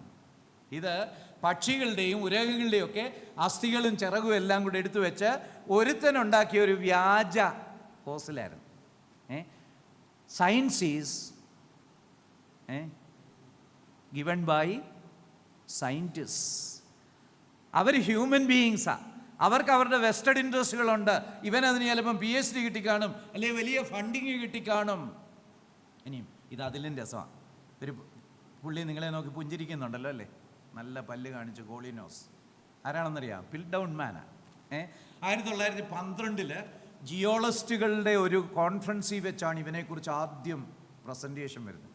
കണ്ടുപിടിച്ചു ഇണക്കുകണ്ണി മനുഷ്യനും അതിൻ്റെ കുരങ്ങു പോലുള്ള മുൻഗാമിക്ക് ഇടയ്ക്കുള്ള ഒരിണക്ക് കണ്ണി കിട്ടി. ആര് പറഞ്ഞു എവല്യൂഷൻ ശരിയല്ലെന്ന്? ഇത് ഞാൻ 1981 MSc പഠിക്കുമ്പോൾ അന്നും ഞാൻ പഠിച്ചു.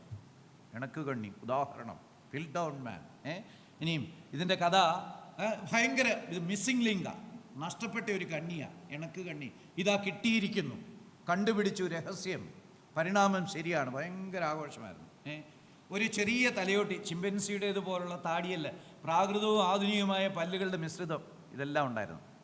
തലയോട്ടി കണ്ടാൽ ചിമ്പൻസിയുമായിട്ട് കുറേ സാമ്യമുണ്ട്, എന്നാൽ പല്ലൊക്കെ കണ്ടാൽ മനുഷ്യൻ്റെ പല്ല് പോലൊക്കെ ഇരിക്കുന്നു. കൊള്ളാം, ഇണക്ക് കണ്ണിയാക്കാൻ പറ്റിയവനാണെന്ന് ഇവർ വിചാരിച്ചു. അവ മനുഷ്യൻ്റെയും ഒറാങ്ങുട്ടാൻ്റെയും അസ്ഥികൾ ചേർത്ത് കൃത്രിമമായി ഉണ്ടാക്കിയതായിരുന്നു. It was a hoax. ഒരു വിദ്വാന് ഈ ഒറാങ്ങുട്ടാൻ്റെയും മനുഷ്യൻ്റെയും ഭാഗങ്ങളൊക്കെ കൂട്ടി ഇണക്കി ഒരു സാധനം ഉണ്ടാക്കിയതാണ്. ഇതിലെ രസമെന്ന് ചെയ്ത് തെറ്റാണെന്ന് തെളിയിക്കാൻ 50 വർഷം എടുത്തു. ലോകം മുഴുവന് 50 വർഷം ഇണക്ക് കണ്ണിയാണെന്ന് പറഞ്ഞു. പക്ഷേ മലയാളികളായ നമ്മൾ പിന്നെ ഒരു 50 വർഷം കൂടി ഇത് ഇണക്ക് കണ്ണിയാന്ന് പറഞ്ഞു. 100 വർഷത്തോളം എന്ന് പറഞ്ഞാൽ ഞാൻ 81 പഠിച്ചപ്പോഴേ ഇത് ഇണക്ക് കണ്ണിയാന്ന് പഠിച്ചു. പിന്നെയും കുറേ വർഷം ആ ടെക്സ്റ്റ് ബുക്ക് പോയി കാണും. ഓക്കെ, പക്ഷേ ഇതിൻ്റെ ഡേറ്റിങ്ങൊക്കെ എടുത്തപ്പോഴും ഇതിനൊന്നിനും 720 വർഷത്തിൽ കൂടുതൽ പഴക്കമുള്ള എല്ലുകളല്ല. ആ അടുത്ത കാലത്തെങ്ങാണ്ട് ഇതിനകത്ത ഒറാങ്ങുട്ടാൻ്റെ അതുപോലെ മനുഷ്യൻ്റെ കാര്യങ്ങളെല്ലാം കൂടെ ചേർത്ത് വെച്ച് ചില പിഗ്മെൻ്റൊക്കെ ചേഞ്ച് ചെയ്ത് ചിലതൊക്കെ ഉരച്ച് തേച്ച് അങ്ങനെ ഉണ്ടാക്കിയ ഒരു കൃത്രിമ ഫോസിലായിരുന്നു. ശാസ്ത്രജ്ഞനാണ് സയൻസിൻ്റെ വക്താവ്, അല്ലാതെ സയൻസ് എന്ന് പറഞ്ഞാൽ മൂർത്തമായിട്ടുള്ള ഒരു സാധനമില്ല. ഇങ്ങനെ ഒരു മനുഷ്യനെ പോലെ ഇങ്ങനെ സിംഹാസനത്തിൽ ഇരിക്കുന്ന സയൻസ് എന്ന് പറഞ്ഞൊരു സാധനമില്ല. അപ്പോൾ ഒരു കള്ളം കാണിക്കേണ്ടവന് ധാരാളം സ്കോപ്പുണ്ട്. ഇനി രസം എന്നാണെന്നറിയാമോ? ഇതിൽ റിസർച്ച് ചെയ്ത് 500 പേർക്ക് PhD കിട്ടി. ഒരുത്തൻ പറഞ്ഞു ഈ പല്ലും എല്ലും ഒക്കെ ഉണ്ടെങ്കിൽ ഇത് നിവർന്നു നിൽക്കുകയായിരുന്നിരിക്കണം. വേറൊരുത്തൻ പറഞ്ഞു ഇത് 30 ഡിഗ്രിയിൽ ചരിഞ്ഞായിരിക്കണം നടക്കുന്നത്. വേറൊരുത്തൻ പറഞ്ഞു ഇത് കഴിച്ചിരുന്ന ആഹാരങ്ങളൊക്കെ ഇങ്ങനെ ആയിരിക്കണം. പല്ല് കണ്ടില്ലേ?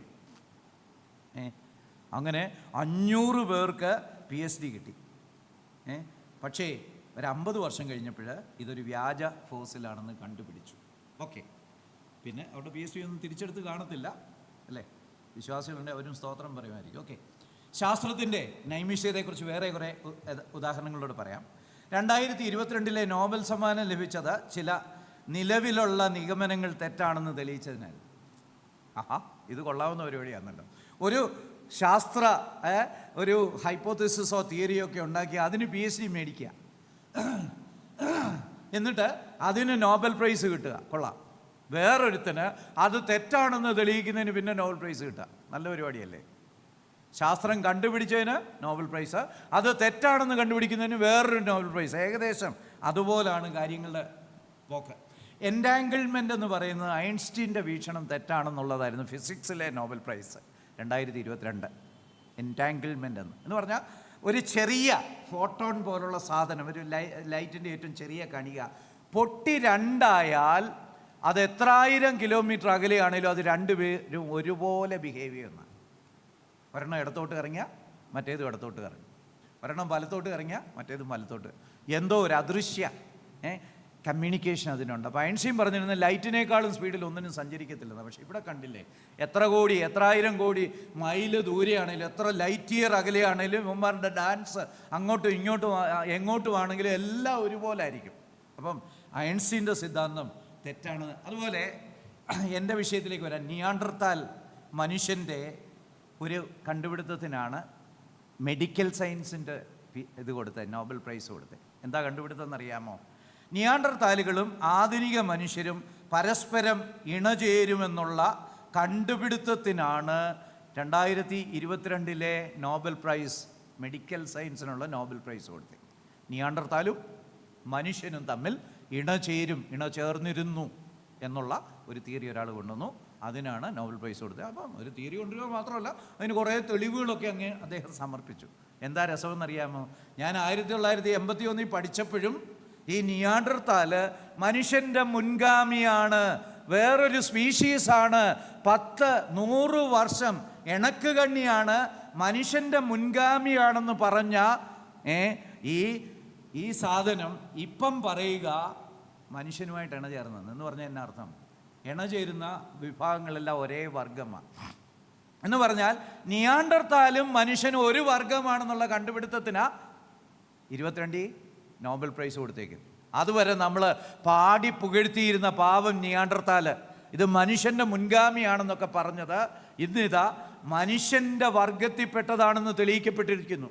ഒരേ വർഗത്തിൽപ്പെട്ട ജീവികൾക്ക് ഇണചേരാനായിട്ട് പറ്റത്തുള്ളൂ. അതാണ് ബയോളജിയുടെ, സുവോളജിയുടെ ഡെഫിനിഷൻ തന്നെ. സ്പീഷീസിൻ്റെ ഡെഫിനിഷൻ അതാ, ഇൻ്റർബ്രീഡിങ് പോപ്പുലേഷൻ. പക്ഷെ ഇപ്പം പറയുന്നു നിയാണ്ടർത്താലും മനുഷ്യനുമായിട്ട് ഇണചേർന്നിരുന്നു. അപ്പോൾ നിയാണ്ടർത്താലിനെ മുൻഗാമിയിൽ നിന്ന് ഡിസ്മിസ് ചെയ്തു. അപ്പം ശാസ്ത്രം ഇത്ര അസ്ഥിരമാണ്. കുറേ വർഷം മുൻഗാമി എന്ന് പറഞ്ഞു, ഇപ്പം പറയുന്നു സമഗാമി എന്ന് പറയുന്നു.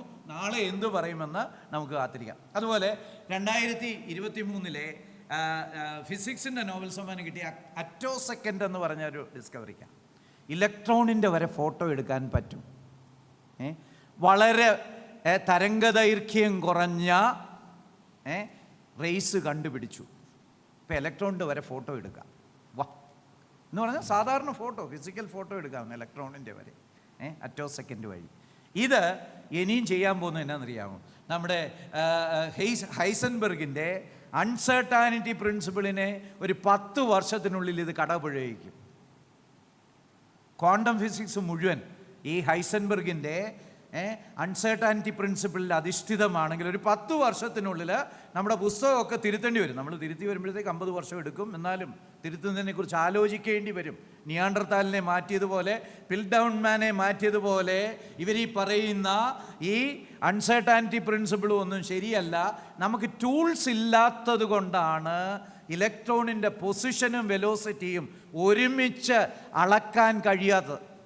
നിങ്ങളതിൻ്റെ ഡീറ്റെയിൽസിനെ കുറിച്ചും അറിയേണ്ട. അൺസർട്ടാനിറ്റി പ്രിൻസിപ്പിൾ തെറ്റാണെന്ന് തെളിയിക്കപ്പെടാനുള്ള സാധ്യത വരിക. ഇനിയും നമുക്കൊരു മഹാവിസ്ഫോടനത്തിലേക്ക് വരാം. എന്താ മഹാവിസ്ഫോടന സിദ്ധാന്തത്തിന് മഹാവിസ്ഫോടനം സംഭവിച്ചിരിക്കുന്നു. Big bang underwent big bang. Theory തകർന്നിരിക്കുന്നു. നമ്മൾ സാധാരണ പറയുന്നല്ലോ, കെട്ടിടം ഇടിഞ്ഞു വീണു 50 പേർക്ക് പരിക്ക്. മഹാവിസ്ഫോടന സിദ്ധാന്തം പൊട്ടിത്തകർന്ന് ഇത്ര പേർക്ക് പരിക്ക്. ഇല്ല, സിദ്ധാന്തം പൊട്ടിത്തകർന്ന ആളുകൾക്ക് പരിക്കൊന്നും വരത്തില്ല. പക്ഷെ പലരുടെയും തിയറികൾ തകർന്നു അല്ലേ? ബിഗ് ബാങ് തിയറിയെ പൊട്ടിത്തകർന്ന് കഷ്ണങ്ങളായിരിക്കുന്നു. എന്നാ പറ്റി? അയ്യോ, ഇതുവരെ പറഞ്ഞുകൊണ്ടിരുന്നത് എന്താ? 1380 കോടി വർഷങ്ങൾക്ക് മുമ്പേ പ്രപഞ്ചം ഒരു ചെറിയ കണിക പോലെ ഇരുന്നു. ഒരു കോസ്മിക് എഗ് പോലെ ഇരുന്നു. വളരെ ചെറിയ ഒരു കണികയായിരുന്നു. അതിന് ഈ പ്രപഞ്ചത്തിൻ്റെ ഭാരമുണ്ടായിരുന്നു. ഈ പ്രപഞ്ചത്തിൻ്റെ അനേക മടങ്ങ് ഡെൻസിറ്റി ഉണ്ടായിരുന്നു. അനന്തമായ ചൂടുണ്ടായിരുന്നു. അങ്ങനെ ഒരു കണികയുണ്ടായിരുന്നു എന്നാണ് പറയുന്നത്. എന്നിട്ട് അത് പൊട്ടിത്തെറിച്ച് അതിൻ്റെ കഷണങ്ങൾ കട്ടി പിടിച്ചാണ് ഈ പ്രപഞ്ചം മുഴുവൻ ഉണ്ടായത്. നമ്മുടെ ഭൂമിയും ചന്ദ്രനും നക്ഷത്രങ്ങളും എല്ലാം ഉണ്ടായെന്നാണ് തിയറി പറഞ്ഞുകൊണ്ടിരുന്നത്. പക്ഷേ ഈ മഹാവിസ്ഫോടന സിദ്ധാന്തം പൊട്ടിത്തകർന്ന് നാശോന്മുഖമായിരിക്കുന്നു, കുളമായിരിക്കുന്നു. എന്താ പറ്റിയത്? എൻ്റെ പേരിലുള്ള ഒരു ടെലസ്കോപ്പ് 2022 ക്രിസ്മസിന് ഇവർ സ്പേസിലേക്ക് അയച്ചു. പകുതി എൻ്റെ പേര് ജെയിംസ് വെബ് ടെലസ്കോപ്പ്. ഈ പുള്ളി അങ്ങ് ഔട്ടർ സ്പേസിൽ പോയി അവിടെ താമസിക്കുക, ചുറ്റിക്കറങ്ങിക്കൊണ്ടിരിക്കുക. ഇങ്ങനെ പ്രപഞ്ചത്തിൻ്റെ ഫോട്ടോ എടുത്ത് അയച്ചുകൊണ്ടേയിരിക്കുക. മനോഹരമായ ഫോട്ടോ. ഇൻഫ്രാറെഡ് ടെക്നോളജിയൊക്കെ അനുസരിച്ച് ലോകം ഇതുവരെ കണ്ടിട്ടില്ലാത്ത പ്രപഞ്ചത്തിൻ്റെ ഫോട്ടോകൾ ഇങ്ങനെ അയച്ചുകൊണ്ടിരിക്കുക. ഈ ഫോട്ടോകൾ നോക്കിയപ്പോഴാണ് മനസ്സിലായേ, പ്രപഞ്ച സൃഷ്ടിക്ക് കാരണമെന്ന് നമ്മൾ പറഞ്ഞുകൊണ്ടിരുന്ന ഈ മഹാവിസ്ഫോടന സമയത്ത് 500 കോടി വർഷത്തോളം പഴക്കമുള്ള നക്ഷത്ര സമൂഹങ്ങളുണ്ടായിരുന്നു. അയ്യോ, അപ്പം പിന്നെ എങ്ങനെ ഈ നക്ഷത്ര സമൂഹങ്ങൾ ഈ വിസ്ഫോടനത്തിലൂടെ ഉണ്ടാകുന്നേ? പറഞ്ഞു നിങ്ങൾക്ക് മനസ്സിലായോ? ഒരു ഉദാഹരണം പറഞ്ഞാൽ മനസ്സിലാവും. അമേരിക്കയിലൊക്കെ വലിയ നടന്മാരൊക്കെ അവരുടെ കല്യാണമൊക്കെ നമ്മൾ ചിലപ്പം ടി വിയിലൊക്കെ കാണും അല്ലേ? അവർ ഭാര്യയും ഭർത്താവും അല്ല, ഭാര്യയാകാനുള്ള ആളും വധുവും വരനും കൂടെ സ്റ്റേജിലേക്ക് പോകുമ്പോൾ ഒരു പടയും കാണും, 2-3 പിള്ളേരും കാണും അവരുടെ കൂടെ. മക്കളുടെ സാന്നിധ്യത്തിലാണ് അമേരിക്കയിലൊക്കെ പലരും കല്യാണം കഴിക്കുന്നത് എന്ന് പറഞ്ഞ പോലെ പ്രപഞ്ചത്തിൻ്റെ കാര്യം. ബിഗ് ബാങ് നടന്നപ്പോൾ അനേക ഗാലക്സികൾ, നക്ഷത്ര സമൂഹങ്ങൾ അതിന് കൈയടിക്കാനായിട്ടുണ്ടായിരുന്നെന്ന് പറഞ്ഞ എന്നാ ഇതുവരെ പറഞ്ഞത് കാര്യങ്ങളൊക്കെ സാറേ ഞങ്ങൾ പറഞ്ഞൊക്കെ ഷൂ ആയിപ്പോയി, തെറ്റായിരുന്നു. ഈ തെറ്റായ കാര്യങ്ങൾ ശരിയാണെന്നുള്ള മട്ടിൽ ഞങ്ങൾ പറഞ്ഞുകൊണ്ടിരിക്കുകയായിരുന്നു. ശാസ്ത്രം അങ്ങനെ പറഞ്ഞാൽ നമുക്ക് ശാസ്ത്രത്തെ കുറ്റം പറയാൻ പറ്റത്തില്ല. ഇത് ശാസ്ത്രത്തിൻ്റെ രീതിയാണ്. പക്ഷേ ഇത് ആത്യന്തിക സത്യമാണെന്ന് വിശ്വസിച്ച മണ്ടന്മാരാണ് ശരിക്കും ശശിയായതല്ലേ? അല്ലേ? ശാസ്ത്രം തന്നെ പറയുന്നു, ശാസ്ത്രം ഇങ്ങനെയൊക്കെയാണെന്ന് പറയുന്നുണ്ട്. പക്ഷെ കേട്ടിരുന്ന അണ്ണന്മാരൊക്കെ പറഞ്ഞു ശാസ്ത്രം പറയുന്നതെല്ലാം ആത്യന്തിക സത്യം, അതുകൊണ്ട് ബിഗ് ബാങ് വഴിയായി പ്രപഞ്ചം മുഴുവൻ ഉണ്ടായതെന്ന്. ഇതുപോലത്തെ 16 ഒബ്ജക്ഷൻസ് ആണ് ഈ ജെയിംസ് വെബ് ടെലിസ്കോപ്പിൻ്റെ പടത്തിൽ നിന്ന് അവർ കണ്ടെത്തിയിരിക്കുന്നത്. എന്തുകൊണ്ട് മഹാവിസ്ഫോടനം പ്രപഞ്ചോൽപത്തിക്ക് കാരണമല്ലെന്നുള്ളതിന് 16 തെളിവുകളാണ്. നിങ്ങൾക്ക് വേണമെങ്കിൽ ജെയിംസ് വെബ് ടെലിസ്കോപ്പ് ഫൈൻഡിങ്സ് എന്ന് പറഞ്ഞ് ഈ ഒരു യൂട്യൂബിൽ ഒരു സെർച്ച് കൊടുത്താൽ മതി, ഇഷ്ടം പോലെ നൂറുകണക്കിന് വീഡിയോകൾ കിട്ടും. ആധുനിക ലോകത്തിൽ മാതാപിതാക്കളുടെ വിവാഹത്തിൽ മക്കൾ പങ്കെടുക്കുന്നത് പോലാണ് ഇപ്പോൾ നമ്മുടെ ഈ ബിഗ് ബാങ്ങിൻ്റെ കഥ. ഓക്കെ, അതെ, ഒരു ശാസ്ത്രവും 100% തെളിയിക്കപ്പെട്ടിട്ടില്ല. അപ്പോൾ ഈ തെളിയിക്കപ്പെട്ടിട്ടില്ലാത്ത കാര്യത്തെ ആത്യന്തിക സത്യമായിട്ട് കരുതി ക്രിസ്തുവിനെ നമ്മുടെ ഹൃദയത്തിൻ്റെ നായകസ്ഥാനത്തു നിന്ന് പുറത്താക്കിയാൽ, അല്ലെ ദൈവത്തെ പുറത്താക്കിയാൽ, അയ്യോ നമ്മൾ എത്ര മണ്ടരാ അല്ലേ? അപ്പം ഈ ശാസ്ത്രത്തോടുള്ള നമ്മുടെ സമീപനം ഒന്ന് മാറണം. ഓക്കെ, ശാസ്ത്രത്തിൻ്റെ അടിസ്ഥാനത്തിൽ മാത്രം ബൈബിളിലെ സൃഷ്ടി വിവരണം തെറ്റാണെന്ന് വിവരിക്കുന്ന കൂട്ടർ അനേകരുണ്ട്. അതിൽ നാസ്തികന്മാരുണ്ട്, തീയിസ്റ്റിക് എവല്യൂഷൻ എന്ന് പറയുന്ന ദൈവിക പരിണാമം എന്ന് പറയുന്ന ഒരു സിദ്ധാന്തം പറയുന്നവരുണ്ട്. അവരിൽ പലരും വിശ്വാസികളെന്ന് അഭിമാനിക്കുന്നവരാണ്. ഇവരൊക്കെ വാദിക്കുന്നുണ്ട്. പക്ഷേ ഇങ്ങനെ വാദിക്കുന്നവർ ഒന്നുകിൽ നുണയരായിരിക്കണം, അല്ലെങ്കിൽ ശാസ്ത്രത്തെക്കുറിച്ച് തന്നെ വിവരമില്ലാത്തവരായിരിക്കണം. ദൈവം താൻ മുഖാമുഖമായിട്ട് മനുഷ്യന് വെളിപ്പെടുത്തി കൊടുത്ത സൃഷ്ടി വിവരണം തെറ്റാൻ കഴിയത്തില്ലെന്നേ. ഇത് ദൈവം മനുഷ്യന് വെളിപ്പെടുത്തി കൊടുത്തതാണോ? നമ്മൾ അങ്ങനെയുള്ള വെളിപ്പാടുകൾ എനിക്ക് ഏറ്റവും ഇഷ്ടമുള്ള സീനായി മലയിലെ അല്ലേ? സീനായി മലയിൽ ഒരു 10-30 ലക്ഷം ആളുകൾ ഇങ്ങനെ വട്ടം കൂടി സീനായി മലയുടെ മുകളിലേക്ക് നോക്കി നിൽക്കുക. അപ്പോൾ എന്നോ സംഭവിച്ചു?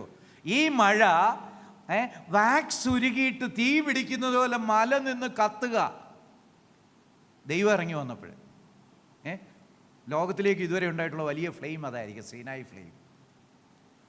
68-ാം സങ്കീർത്തനത്തിൽ പറയുന്നത് അന്നേരം മഴ പെയ്യുന്നുണ്ടായിരുന്നെന്നാണ്. എക്സോഡസ് 19 പറയുന്നത് അവിടെ നിറയെ ഇരുട്ടുമായിരുന്നു, ഇരുട്ടിൻ്റെ നടുക്കാ ദൈവം ഇരുന്നിരുന്നത്. അപ്പം തീയ, മഴ, ഇരുട്ട്, അവിടെ വലിയ കൊടും മുഴക്കമുണ്ടായിരുന്നു. എബ്രായ ലേഖനം 12 അവസാന ഭാഗങ്ങളിലേക്ക് പോയാൽ ഇതെല്ലാം കൂടെ ചേർത്ത് വായിച്ചാലേ നമുക്കൊരു പൂർണ്ണമായിട്ടുള്ള പിക്ചർ കിട്ടത്തുള്ളൂ. സങ്കീർത്തനങ്ങളിൽ പറയുന്നുണ്ട് വാക്സ് പോലെ മല ഉരുകി എന്ന് പറയുന്നുണ്ട്. അപ്പം ഇങ്ങനെ ഈ 30 ലക്ഷം ആളുകൾ ഇങ്ങനെ നോക്കി നിൽക്കുമ്പോൾ ദൈവം താൻ ഇറങ്ങി വന്ന് സംസാരിക്കുക. എന്നിട്ട് ഈ 30 ലക്ഷം ആളുകളുടെ പ്രതികരണം എന്നായിരുന്നു? അവർ പറഞ്ഞു, അയ്യോ ഞങ്ങളോട് സംസാരിക്കരുതേ, മോശയോട് പറഞ്ഞിട്ട് മോശ ഞങ്ങളോട് പറഞ്ഞാൽ മതി. അവർ മോശയുടെ അടുത്ത് വന്ന് കരയുക, ഞങ്ങൾക്ക് പേടിയാകുന്നു. ചില പിള്ളേരുണ്ടല്ലോ ഇരുട്ടത്തൊക്കെ പോകുമ്പോൾ അയ്യോ പേടിയാകുന്നതെന്ന് പറയുന്നത്. ഈ 30 ലക്ഷം ആളുകൾ ചുറ്റും നിന്ന് കണ്ടവർ വന്ന് മോശയോട് പറയുക, അയ്യോ നീ കേട്ടിട്ട് ഞങ്ങളോട് പറഞ്ഞാൽ മതി, ഈ ദൈവം അതിഭയങ്കരനായ ഒരു കൺസ്യൂമിങ് ഫയറാണ്. ഇവൻ്റെ ശബ്ദം, ഇവൻ്റെ ലൈറ്റ്നിങ്, ഇവൻ്റെ വെളിച്ചം, ഇവൻ്റെ ഇരുള്, ഇവൻ പ്രത്യക്ഷപ്പെടുമ്പോൾ ഉണ്ടാകുന്ന മഴ ഞങ്ങൾക്ക് സഹിക്കാവതല്ല. അവർക്ക് 30 ലക്ഷം ആളുകൾക്കും ഒരേ സമയം ദൈവം അരുളി ചെയ്തു എന്ന് ബോധ്യമായി. അപ്പം മോശ എങ്ങനെയായിരുന്നു? പുള്ളി കുറേ ഭേദമായിരിക്കും അല്ലേ? ഇല്ല, മോശയെക്കുറിച്ച് നമ്മൾ എബ്രായ ലേഖനം 12-ാം അധ്യായത്തിൽ മോശയും പറയുന്നത് ഞാൻ പേടിച്ചു വിറയ്ക്കുന്നു എന്നാ. മോശ പേടിച്ചു പോയി. ഈ ദൈവത്തിൻ്റെ സംസാരം കണ്ടപ്പോൾ, ആ ശബ്ദം കേട്ടപ്പോൾ, ആ അരുളപ്പാട് കണ്ടപ്പോൾ, ആ വെളിച്ചം കണ്ടപ്പോൾ, ആ ഇരുള് കണ്ടപ്പോൾ മോശ പേടിച്ചു പോയി. ഈ മോശ ആളുകളെയും കുറിച്ച് ഓർക്കും. ഞാൻ പണ്ടാരോ പറഞ്ഞൊരു ഉദാഹരണം എപ്പോഴും ഓർക്കാറുണ്ട്. ഒരു അപ്പനും മോനും കൂടെ ശവപ്പറമ്പിനടുത്തൂടെ പോവുക. അപ്പോൾ ഈ ശവപ്പറമ്പിൽ പിശാച് ഒളിച്ചിരിപ്പുണ്ടെന്നൊക്കെ ആണല്ലോ നമ്മുടെ ഒരു അന്ധവിശ്വാസം അല്ലേ? ഇപ്പോൾ ഇവർക്ക് ഈ അന്ധവിശ്വാസമുണ്ട്. രണ്ടുപേരും കൂടെ പോയിക്കൊണ്ടിരിക്കുക. അപ്പോൾ ഒരു ഓല വീണു. ഓല വീണപ്പോൾ അപ്പോൾ കൊച്ചു പറഞ്ഞു, അപ്പാ എന്തോ ഒരു ശബ്ദം. അപ്പോൾ അപ്പം പറഞ്ഞു, പേടിക്കണ്ട മോനെ, പിശാചാന്ന് പറഞ്ഞു. എന്ന് പറഞ്ഞാൽ അപ്പന് പറഞ്ഞ് തീർക്കാൻ പോലും പറ്റുന്നില്ല. അപ്പൻ അങ്ങേയറ്റം പേടിച്ചിരിക്കുക. ചെറുക്കൻ കുറച്ചെങ്കിലും പറയുന്നുണ്ട്. മോശയുടെ ഗതി ഇതായിരുന്നു. മോശ ആലല പോലെ വിറയ്ക്കുകയായിരുന്നു. മോശയ്ക്ക് ബോധ്യമായി ദൈവമാണ് എന്നോട് സംസാരിച്ചത്. 30 ലക്ഷം ആളുകൾക്ക് ബോധ്യമായി ദൈവമാണ് ഞങ്ങളോട് സംസാരിച്ചത്. ദൈവം എന്തു പറഞ്ഞു എന്നവർക്ക് വ്യക്തമായിട്ട് മനസ്സിലായി. ന്യായപ്രമാണം ദൈവം അരുളി ചെയ്തത് അവർ കണ്ടത്. അത്രയ്ക്ക് sure word of God is there. അതുകൊണ്ട് ശാസ്ത്രത്തിൽ അവരവിടെ അത് കണ്ടുപിടിച്ചു, അവരിവിടെ ഇത് കണ്ടുപിടിച്ചെന്ന് പറയുമ്പോൾ പ്രിയപ്പെട്ടവരെ, നമ്മൾ ആലില പോലെ വിറയ്ക്കാനായിട്ട് പാടില്ല. ഇത് ദൈവത്തിൻ്റെ ഷുവർ വേർഡാണ്, ഇത് ദൈവത്തിൻ്റെ വാക്കുകളാണ്. ഇതുപേക്ഷിച്ചിട്ട്, ഇത് വെളിപ്പെടുത്തിയ ദൈവത്തെ ഉപേക്ഷിച്ചിട്ട്, ഈ ദൈവം അയച്ച ക്രിസ്തുവിനെ ഉപേക്ഷിച്ചിട്ട് ജീവിതം നശിപ്പിക്കുന്നത് വിഡ്ഢിത്തരമാണ്. അപ്പം ശാസ്ത്രത്തിൻ്റെ അടിസ്ഥാനത്തിൽ ബൈബിൾ വിശ്വാസനീയമല്ല എന്ന് വിശ്വസിക്കുന്ന നാസ്തികരും, അതുപോലെ ശാസ്ത്രത്തിലെ ഓരോ തിയറികൾ വരുമ്പോൾ ബൈബിളിൻ്റെ വ്യാഖ്യാനം അതനുസരിച്ച് മാറ്റണമെന്ന് പറയുന്ന ദൈവിക പരിണാമവാദികൾ ഇതിലേത് ഗണത്തിൽപ്പെടും? നാസ്തികന്മാർ പറയുന്നു ദൈവത്തെ ഉപേക്ഷിക്കുക, ശാസ്ത്രമാ വലുത്. ദൈവിക പരിണാമവാദികളും അതുതന്നെ പറയുന്നു, ശാസ്ത്രമാണ് വലുത്. പക്ഷേ ബൈബിളും വിശ്വസിക്കണമെന്നൊക്കെ അവർ പറയുന്നുണ്ട്, സാധനം കയ്യിലുണ്ട്. പക്ഷെ അവർ പറയുന്നത് ഏതെങ്കിലും ഒരു തിയറി വന്നു കഴിഞ്ഞാൽ ആ തിയറി നമ്മൾ സ്വീകരിക്കണം. അപ്പം ബൈബിളിൻ്റെ വ്യാഖ്യാനവും സയൻറ്റിഫിക് തിയറിയുമായിട്ട് എന്തെങ്കിലും ഒരു വ്യത്യാസം വന്നാൽ നമ്മൾ സയൻറ്റിഫിക് തിയറി വിശ്വസിക്കണം. ഇത് തീയിസ്റ്റിക് എവല്യൂഷനിസ്റ്റ് അല്ലെങ്കിൽ ദൈവിക പരിണാമവാദികൾ പറയുന്നത്. ഈ രണ്ടു കൂട്ടരും അവരെക്കുറിച്ച് എന്തോ പറയാം അല്ലേ, അവരവർ തീരുമാനിക്കട്ടെ, വട്ടാണെന്നോ വിവരമില്ലായ്കയാണെന്നോ എന്ത് വേണേൽ പറയാം അല്ലേ. അപ്പോൾ പിന്നെ ശാസ്ത്രത്തെ അവഗണിക്കണോ? ഒരു balancing sound approach two science. ശാസ്ത്രത്തിൽ 3 കാര്യങ്ങളുണ്ട്. സമ്പൂർണ്ണമായിട്ടും സത്യമായ ഒരുപാട് കാര്യങ്ങളുണ്ട്, ഭാഗികമായിട്ട് സത്യമായിട്ടുള്ളതുണ്ട്, സമ്പൂർണ്ണമായിട്ടും കളവായിട്ടുള്ളതുമുണ്ട് ശാസ്ത്രത്തിൽ. ഇപ്പോൾ ഒരു നല്ല അരിപ്പം മേടിക്കുക ഇന്ന് പോകുമ്പോൾ അല്ലേ, ഈ ശാസ്ത്രത്തെ ഒന്ന് അരിച്ചെടുത്തിട്ട് സമ്പൂർണ്ണ സത്യമായിട്ടുള്ളത് മാറ്റുക, ഭാഗികമായിട്ടുള്ളത് വേറെ മാറ്റുക അല്ലേ. അരിപ്പേ അറിയത്തില്ലേ? അരിയൊക്കെ അരിച്ച് പൊടിയൊക്കെ അരിച്ച് അതിൻ്റെ തരങ്ങഴി അല്ലേ, അങ്ങനല്ലേ പറയുന്നത്, അതിനകത്തെ കഷ്ണങ്ങളൊക്കെ മാറ്റി അല്ലേ, ഉമ്മിയൊക്കെ മാറ്റി, അതുപോലെ ഒരു അരിപ്പം മേടിക്കണം അല്ലേ. പക്ഷേ അങ്ങനെ ഒരു അരിപ്പയില്ല. നമുക്കറിയത്തില്ല ഇതിലേതാ സമ്പൂർണ്ണ സത്യം, ഏതാ ഭാഗിക സത്യം, ഇതിലേതാ അസത്യം എന്നൊന്നും നമുക്കറിയത്തില്ല. അതാരെങ്കിലുമൊക്കെ തെളിയിക്കുമ്പോഴേ നമുക്ക് ഒരുവിധമൊക്കെ മനസ്സിലാക്കാനായിട്ട് പറ്റത്തുള്ളൂ. അതുകൊണ്ട് ഇത്ര അനിശ്ചിതത്വമുള്ള ഒരു സയൻസിൻ്റെ വെളിച്ചത്തിൽ കർത്താവിനെ നമ്മുടെ ഹൃദയ ദേവാലയത്തിൽ നിന്ന് അടിച്ചു പുറത്താക്കരുതേ. മാത്രമല്ല ഇങ്ങനെയുള്ളവർ പലരും നിങ്ങളുടെ സ്വാധീന വലയങ്ങളിൽ കാണും. ഇപ്പം ക്യാമ്പസിൽ സംഭവിച്ചുകൊണ്ടിരിക്കുന്നത് എന്നാണെന്ന് ചോദിച്ചാൽ, ദൈവത്തെക്കുറിച്ച് പറയുന്നവനെ ഒറ്റപ്പെടുത്തി കൂട്ടായിട്ട് ആക്രമിച്ച് ചെന്നായി ആടിനെ പിടിക്കുന്നത് പോലെ നമ്മുടെ ക്യാമ്പസുകളിലേക്ക് പ്രശ്നം. അതുകൊണ്ട് നമ്മുടെ കുഞ്ഞുങ്ങൾ പലരും മിണ്ടാതിരിക്കുക ഇല്ല, അതിൻ്റെ ആവശ്യമില്ല. നമ്മൾ ദൈവത്തിൻ്റെ വചനത്തിന് വേണ്ടി നിലനിൽക്കണം. ഞാനൊരു വിശ്വാസിയാണ്, ഞാൻ വചനത്തിൽ വിശ്വസിക്കുന്നു, ഞാൻ യേശുവിൽ വിശ്വസിക്കുന്നു, ഞാൻ ദൈവത്തിൽ വിശ്വസിക്കുന്നു എന്ന് പറയാനിടയാകണം. ഞാൻ എൻ്റെ സാക്ഷ്യത്തിൽ നിന്ന് ഒരു കാര്യം ജസ്റ്റ് ഒന്ന് പറഞ്ഞിട്ട്, ഞാൻ MSc പഠിക്കുമ്പോൾ ഞങ്ങൾ 10 പിള്ളേരാണ്, 10 പിള്ളേരേ ഉള്ളൂ MSc ക്ലാസ്സിൽ. റോയ് സാറിനറിയാം, ടെക്കിനൊക്കെ വരുമ്പോഴത്തേക്ക് കുറച്ച് പിള്ളേരെ കാണത്തുള്ളൂ. 10 പിള്ളേരെ ഉള്ളായിരുന്നു. അപ്പം 9 പേരും പരിണാമം വിശ്വസിക്കുന്നവരാണ്, ഞാൻ മാത്രം പരിണാമം വിശ്വസിക്കാത്ത ആൾ. എല്ലാ പരിണാമ ക്ലാസ്സിലും ഒരു 10 മിനിറ്റെങ്കിലും വാദഗതികളുണ്ടാകും. ഞാൻ പറയും, ടീച്ചറെ ഇത് പറ്റത്തില്ല, ഇന്ന കാരണങ്ങൾ കൊണ്ട് ടീച്ചർ പറയുന്ന ഈ മെക്കാനിസം അനുസരിച്ച് എവല്യൂഷൻ ഉണ്ടാകാൻ പറ്റില്ല. അപ്പം ബാക്കി എല്ലാവരും സപ്പോർട്ടായിട്ട് പറയും. പക്ഷെ അവസാനം ടീച്ചർ എന്നോട് പറയുന്നൊരു വാക്കുണ്ടായിരുന്നു, ജെയിംസേ, ഞാനീ പഠിപ്പിക്കുന്ന പരിണാമം പഠിച്ചാലേ ജെയിംസിന് മാർക്ക് കിട്ടുള്ളൂ. ശരിയാ, ജെയിംസ് വാദത്തിൽ എന്നെ തോൽപ്പിച്ചു, പക്ഷേ ഇത് എഴുതിയാലേ മാർക്ക് കിട്ടത്തില്ല. അപ്പം ഞാൻ ടീച്ചറിനോട് പറയണം, ഇല്ല ടീച്ചറെ, ഞാനിത് എഴുതത്തില്ല. I have never justified evolution in my papers. ഞാൻ ചെയ്യുന്നത് ഒരു ചോദ്യം ചോദിച്ചാൽ വേറെ തിയറികളുടെ അടിസ്ഥാനത്തിൽ ആ തിയറിയെ, ഒരു തിയറിയെക്കുറിച്ച് ആ ചോദ്യം, നാച്ചുറൽ സെലക്ഷനെ കുറിച്ച് ചോദ്യം ചോദിച്ചെന്ന് വെച്ചോ, ഞാൻ മ്യൂട്ടേഷൻ വെച്ച് അതിനെ തകർത്ത് പൊട്ടിച്ച് എഴുതി വയ്ക്കും. മ്യൂട്ടേഷനെ കുറിച്ച് ചോദിച്ചാൽ നാച്ചുറൽ സെലക്ഷൻ വെച്ച് മ്യൂട്ടേഷൻ മഹാ അബദ്ധമാണെന്ന് ഇന്ന ആൾക്കാർ പറഞ്ഞിട്ടുണ്ടെന്ന് പറഞ്ഞ് പേപ്പറുകൾ വരെ കോട്ട് ചെയ്ത് ഞാൻ MScക്ക് ഉത്തരം എഴുതുമായിരുന്നു. അവസാനം കേരള യൂണിവേഴ്സിറ്റി എനിക്ക് ടോപ്പ് മാർക്ക് തന്നെ ആദരിക്കുകയും ചെയ്തു. I have never said that evolution is true. ഇപ്പം ഞാൻ പറഞ്ഞു വരുന്നത്, നിങ്ങളുടേതായ കലാലയങ്ങളിൽ കർത്താവിന് വേണ്ടി നിൽക്കുക. നിങ്ങൾ ഡിഫെൻഡ് ചെയ്യുന്ന ഈ വചനം അബ്സല്യൂട്ടായിട്ടുള്ള സർവശക്തനായിട്ടുള്ള ദൈവത്തിൻ്റെ വചനമാണ്. എൻ്റെയും നിങ്ങളുടെയും ജീവിതത്തെ രൂപാന്തരപ്പെടുത്തിയ കർത്താവിൻ്റെ വചനമാണ്. ഇതിന് ഇൻഫീരിയോറിറ്റി കോംപ്ലക്സ്, ഒരു കോംപ്ലക്സിൻ്റെ ആവശ്യമില്ല. അവരെന്തേലും പറയുന്നേ പറഞ്ഞോട്ടെ, കാര്യകാരണ സഹിതം. അപ്പോൾ ഇച്ചിരി ഒന്ന് പ്രിപ്പയർ ചെയ്തിട്ടൊക്കെ പോകണം. കാര്യകാരണ സഹിതം ഏതൊരു നിരീശ്വരനോടും ആരാ ഈ പ്രപഞ്ചത്തിന് വേണ്ടതായ ഊർജ്ജം ഉണ്ടാക്കിയതെന്ന് നിങ്ങളൊരു ചോദ്യം ചോദിച്ചു നോക്കുക. വലിയ ചോദ്യമായിട്ട് വരുന്നതിനോട് ഒരു ചോദ്യം തിരിച്ചു ചോദിക്കുക. ഈ പ്രപഞ്ചത്തിന് ആവശ്യമായിട്ടുള്ള ഊർജ്ജം ആരാ ഉണ്ടാക്കിയേ? നമുക്കറിയാം, അടുക്കളയിൽ പുട്ടുണ്ടാക്കണേ എന്നാ വേണം മക്കളെ? എന്താ വേണം? അരിപ്പൊടി വേണം, തേങ്ങ വേണം, വെള്ളം വേണം, ഇങ്ങനെ പല സാധനങ്ങൾ വേണം, കുറ്റി വേണം, അല്ലേ? പല സാധനങ്ങൾ വേണം. അങ്ങനെയാണെങ്കിൽ ഈ പ്രപഞ്ചം ഉണ്ടാക്കാൻ ഉപയോഗിച്ച ആ സ്റ്റഫ് എന്തോ, അരിപ്പൊടി പോലുള്ള സാധനം എന്തോ? ഊർജമാണ്. ഈ പ്രപഞ്ചത്തിനായിട്ടുള്ള ഊർജം ആരുണ്ടാക്കിയെന്ന് ചോദിച്ചാൽ പറയാൻ കഴിയുന്ന ഒരു ശാസ്ത്രജ്ഞനും ലോകത്തിലില്ലെന്നേ. ഒറ്റ ചോദ്യത്തിന് മുഖത്ത് കൈ ചൂണ്ടി ചോദിക്കാമെങ്കിൽ ഏത് പരിണാമവാദിയെയും, ഏത് ദൈവിക പരിണാമവാദിയെയും നമുക്ക് അവിടെ ഇരുത്താം. പക്ഷേ ഇച്ചിരി ഒന്ന് എക്വിപ്ഡാകണം. എൻ്റെ ദൈവത്തിൻ്റെ വചനം എന്നൊരു അഭിമാനം നമ്മുടെ ഹൃദയത്തിൽ വേണം. ആരെങ്കിലും എന്തെങ്കിലും പറഞ്ഞതുകൊണ്ട് വാടിപ്പോകാനായിട്ട് പാടില്ല. നമ്മൾ ഈ അപ്ഹോൾഡ് ചെയ്യുന്ന ഈ പുസ്തകമുണ്ടല്ലോ, കയ്യിലെടുത്തുകൊണ്ട് നടക്കുന്നത്, ഇത് ദൈവത്തിൻ്റെ വചനമാണ്. ഇത് ഷുവർ വേർഡ് ഓഫ് ഗോഡ് ആണ്. This is totally confirmed. അതിനെക്കുറിച്ച് കൂടുതൽ പറയാനായിട്ട് നേരമില്ലല്ലോ. അപ്പോൾ ഒരു സിദ്ധാന്തമോ തിയറിയോ നിയമമോ ഏത് ഗണത്തിൽപ്പെട്ടെന്ന് ആർക്കും പ്രവചിക്കാൻ പറ്റത്തില്ല. എന്നാൽ ശാസ്ത്രം വളരാൻ കാരണം ബൈബിളാണെന്നും അനേക ശാസ്ത്ര കണ്ടുപിടുത്തങ്ങൾ വിശ്വാസികളുടേതാണെന്നും ഓർക്കണം. 1600-കൾക്ക് ശേഷമാണ് ശാസ്ത്രം വളരുന്നത്. പ്രൊട്ടസ്റ്റാൻറ്റിസം, അതായത് പ്രൊട്ടസ്റ്റൻസ് മുൻകൈ നേടിയതിന് ശേഷമുള്ള കാലത്താണ് ശാസ്ത്രം വളർന്നത്. ആദ്യത്തെ ശാസ്ത്രജ്ഞന്മാർ മിക്കവരും വിശ്വാസികളായിരുന്നു. ന്യൂട്ടന് 1 ദശലക്ഷം വാക്കുകൾ ശാസ്ത്രത്തെക്കുറിച്ച് എഴുതിയെങ്കിൽ 3 ദശലക്ഷം വാക്കുകൾ ബൈബിളിനെ കുറിച്ച് എഴുതി. ന്യൂട്ടനെ നമ്മൾ അറിയുന്ന ഒരു ശാസ്ത്രജ്ഞനായിട്ടാണ്. വാസ്തവത്തിൽ അദ്ദേഹം ഒരു തിയോളജിയനായിരുന്നു.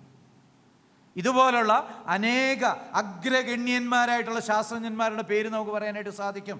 ശാസ്ത്രം ബൈബിളിൻ്റെ സ്വാധീനത്തിലാണ് ശാസ്ത്രം ഉടലെടുത്തത്. ഒരു പ്രപഞ്ചമുണ്ടെങ്കിൽ ആ പ്രപഞ്ചത്തിനൊരു സൃഷ്ടാവുണ്ട്. ആ സൃഷ്ടാവിൻ്റെ രഹസ്യങ്ങൾ കണ്ടുപിടിക്കണമെന്നുള്ള ആവേശമാണ് ആദ്യകാല ക്രിസ്ത്യാനികളെ ശാസ്ത്രത്തിൽ മുന്നോട്ട് കൊണ്ട്. ഇത് നമ്മളൊരിക്കലും മറന്നു പോകരുത്.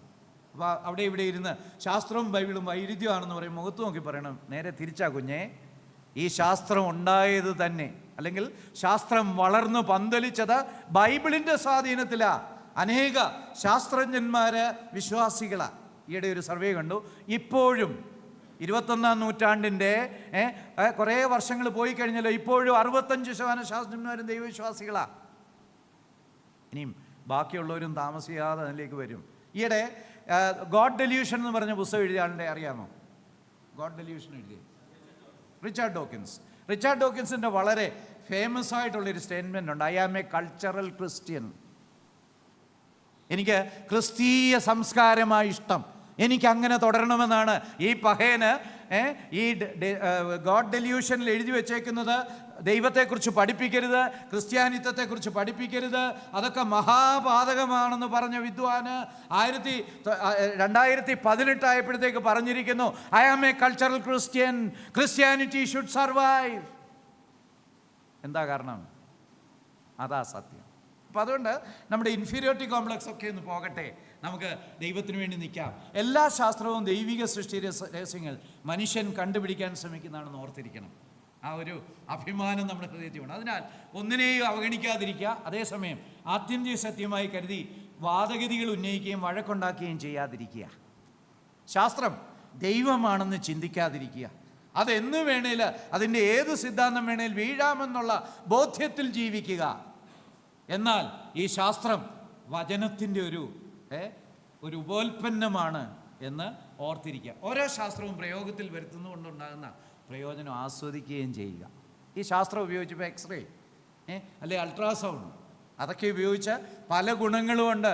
വളരെ അഭിമാനത്തോടെ എൻ്റെ ദൈവത്തിൻ്റെ രഹസ്യം ആരോ കണ്ടുപിടിച്ചു, അത് വെച്ചുള്ള ഈ എക്യുപ്മെൻ്റ് ഞാൻ ഉപയോഗിക്കുന്നു. ഇനി അതും ആത്യന്തികമാണോ? ചിലപ്പോൾ 25 വർഷം കഴിയുമ്പോൾ പറയും അൾട്രാസൗണ്ട് എടുക്കുന്നവനെല്ലാം 30 വയസ്സാകും ഭ്രാന്ത് പിടിച്ചെന്ന് പറഞ്ഞെന്ന് വരും. അന്ന് നമുക്ക് ഉപേക്ഷിക്കേണ്ടി വരും. പക്ഷേ ഒരു സംശയാലുവായിട്ട്, ദോഷൈക ദൃക്കായിട്ട് എല്ലാ ശാസ്ത്രത്തെയും നമ്മൾ വെല്ലുവിളിക്കേണ്ട ആവശ്യമില്ല. ഒരു കാര്യം വരുമ്പോൾ ഒന്ന് ചിന്തിച്ചിട്ട് ഇത് പ്രയോജനകരമാണെങ്കിൽ സ്വീകരിക്കുക. അതേസമയം തന്നെ നല്ലതാണെന്ന് നമുക്ക് ബോധ്യമുള്ള കാര്യം പോലും ആത്യന്തികമാണെന്നുള്ള സങ്കല്പത്തിലേക്ക് വരാതെ ഇരിക്കുക. ശരിക്കും ആത്യന്തികനായിട്ടുള്ളവൻ, ശരിക്കും നിത്യനായിട്ടുള്ളവൻ എൻ്റെ കർത്താവാണ്. നിത്യനായിട്ടുള്ളവൻ സർവശക്തനായിട്ടുള്ള ദൈവമാണ്.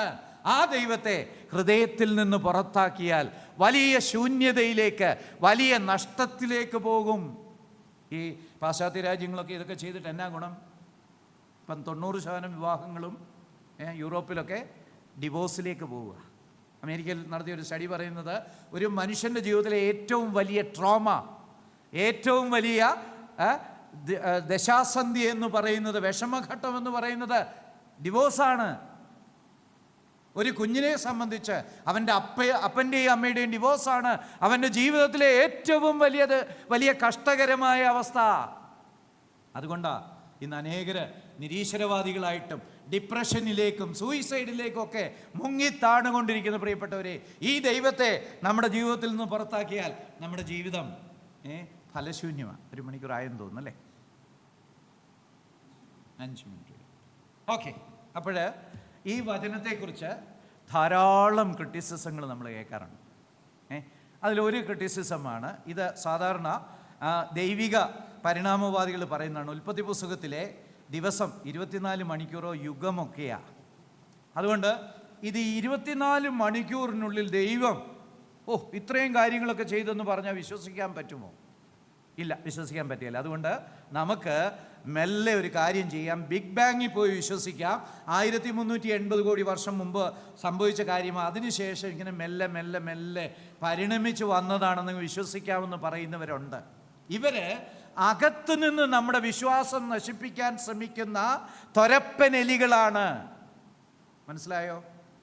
ഈ ബൈബിളിൽ പറഞ്ഞിരിക്കുന്നതൊക്കെ റീഇൻറ്റർപ്രറ്റ് ചെയ്ത് നമ്മുടെ അഭിപ്രായത്തിലേക്ക് കൊണ്ടുവന്ന് ശാസ്ത്രവുമായിട്ടൊക്കെ ചേർത്ത് വെച്ചിട്ട് വിശ്വാസം നശിപ്പിക്കുന്നവരാണ്. ഓക്കെ. ഉൽപ്പത്തി 1 പറഞ്ഞിരിക്കുന്ന ദിവസങ്ങളിൽ രാവിലെയും വൈകുന്നേരവും ഒക്കെ കാണുന്നുണ്ട് അല്ലേ? സന്ധ്യയായ ഉഷസായി 1-ാം ദിവസം, 2-ാം ദിവസം, 3-ാം ദിവസം അല്ലേ? എങ്ങനെ പറഞ്ഞു പോകുന്നുണ്ട്. അപ്പം രാവിലെയും വൈകിട്ടും ഒക്കെയുള്ള ഘടകങ്ങളായിരുന്നു ഈ ദിവസങ്ങൾ, 7 ദിവസം അല്ലേ? രാവിലെയും വൈകിട്ടും യുഗത്തിനുണ്ടോ? ഒരു യുഗം അങ്ങോട്ട് കഴിഞ്ഞിട്ട് യുഗസന്ധ്യ, 1000 വർഷത്തിൻ്റെ യുഗമാണ്, പിന്നെ ഒരു 1000 വർഷം യുഗസന്ധ്യ, പിന്നെ ഒരു രാവിലെ, അങ്ങനെ വല്ലതും ഉണ്ടോ? ഇത് യുഗമാകാൻ പറ്റത്തില്ല. അവിടെ ദൈവം രാത്രിയും പകലും അതുപോലെ പ്രഭാതവും പ്രദോഷവും എന്നൊക്കെയുള്ള അതിരുകൾ വെച്ചിട്ട് നമ്മളോട് പറയുക, മോനെ മോളെ, നീ ഇത് 24 മണിക്കൂറുള്ള ദിവസമായിട്ട് അംഗീകരിക്കണം. എനിക്ക് ഇത് നിഷ്പ്രയാസമാണ്. ഒന്നുമില്ലായ്മയിൽ നിന്ന് എല്ലാം വിളിച്ചു വരുത്തുന്നവനായ എനിക്ക്, ഈ പ്രപഞ്ചത്തിന് ആവശ്യമായിട്ടുള്ള ഊർജമുണ്ടാക്കിയ എനിക്ക് ഇത് സിമ്പിളാ മോനെ മോളെ, നീ ഇത് വിശ്വസിക്ക്. അതാണ് ദൈവം പറയുന്നത്. എന്നാൽ ഒരു യുഗത്തിൽ അത്തരം ഘടന, അതിനാൽ ഉൽപ്പത്തി 1 ദിവസങ്ങൾ യുഗങ്ങളാകാനായിട്ട് കഴിയത്തില്ല, പറ്റുകയില്ല. ഇനിയും രണ്ടാമതായി നമ്മൾ താഴെ കാണുന്നത് പോലെ 24 മണിക്കൂർ ദൈർഘ്യമുള്ള 6 ദിവസങ്ങളിൽ സൃഷ്ടി നടന്നെന്ന ഉൽപ്പത്തി വിവരണം ബൈബിളിൽ ചരിത്രമായിട്ട് മറ്റു ഭാഗങ്ങളിൽ നൽകിയിരിക്കുന്നു. ഉൽപ്പത്തി 1, 2, 3 മാത്രമല്ല, പിന്നീട് പല ഭാഗങ്ങളിൽ ഇത് സത്യമാണെന്നുള്ള മട്ടി തന്നിട്ടുണ്ട്. ഒരു ഉദാഹരണം പറഞ്ഞാൽ പുറപ്പാട് ദിവസം 20:8-11 മോശ ഇതിനെക്കുറിച്ച് വീണ്ടും പറയുന്നു. യഥാർത്ഥമായിട്ട് നടന്ന ചരിത്രമാണെന്നുള്ള മട്ടിൽ മോശ പറയുക. അപ്പം സാങ്കല്പികമായിട്ടുള്ള ഒരു മിത്തോളജി ആണെങ്കിൽ, കെട്ടുകഥയാണെങ്കിൽ, പുരാണ കഥയാണെങ്കിൽ മോശ പിന്നെ ഇതിനെ എടുത്തിട്ട്, ഈ 7 ദിവസം സൃഷ്ടിയെ എടുത്തിട്ട് അതിൻ്റെ അടിസ്ഥാനത്തിൽ അവരോട് വാദിക്കാനായിട്ട് പോകുമോ? ഒരിക്കലും സാധ്യതയില്ല.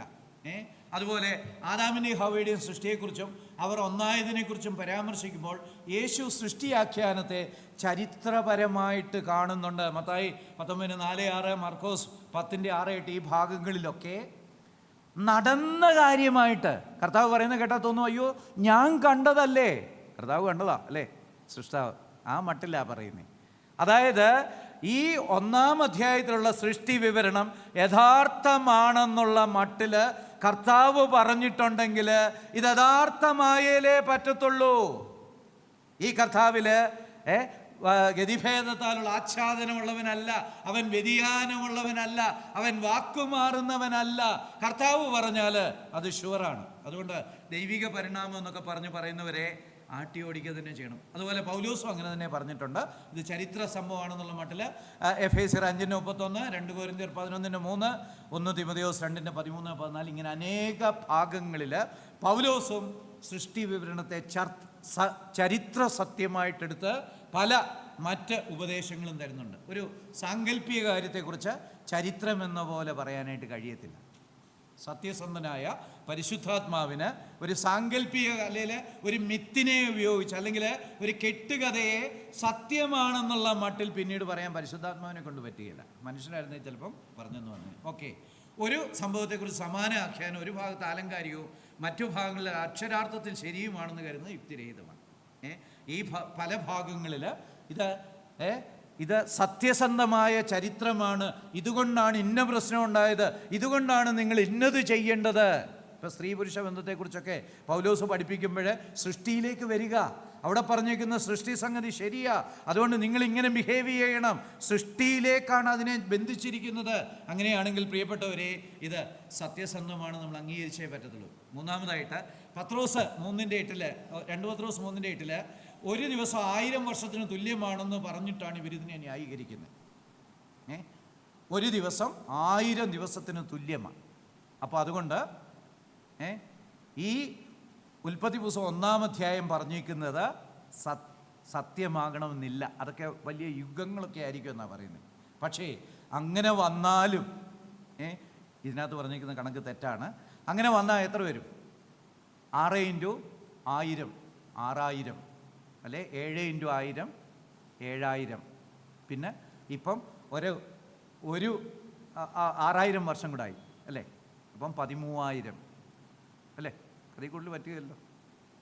അപ്പം പത്രോസിൻ്റെ ലേഖനം 2-ാം അധ്യായത്തിൻ്റെ 3-ാം അധ്യായത്തിൻ്റെ 8-ാം വാക്യത്തിൽ ഒരു ദിവസം 1000 വർഷം പോലെയും ഇന്നലെ കഴിഞ്ഞു പോയ ഒരു ഇതിനെ പോലെയാണെന്ന് പറഞ്ഞാൽ അതിനെ വക്രീകരിച്ചിട്ട് അത് യുഗങ്ങളെക്കുറിച്ചാണെന്ന് പറഞ്ഞാൽ മണ്ടത്തരവാ. എന്നാലും അങ്ങേയറ്റം 13000 വർഷമേ കിട്ടത്തുള്ളൂ.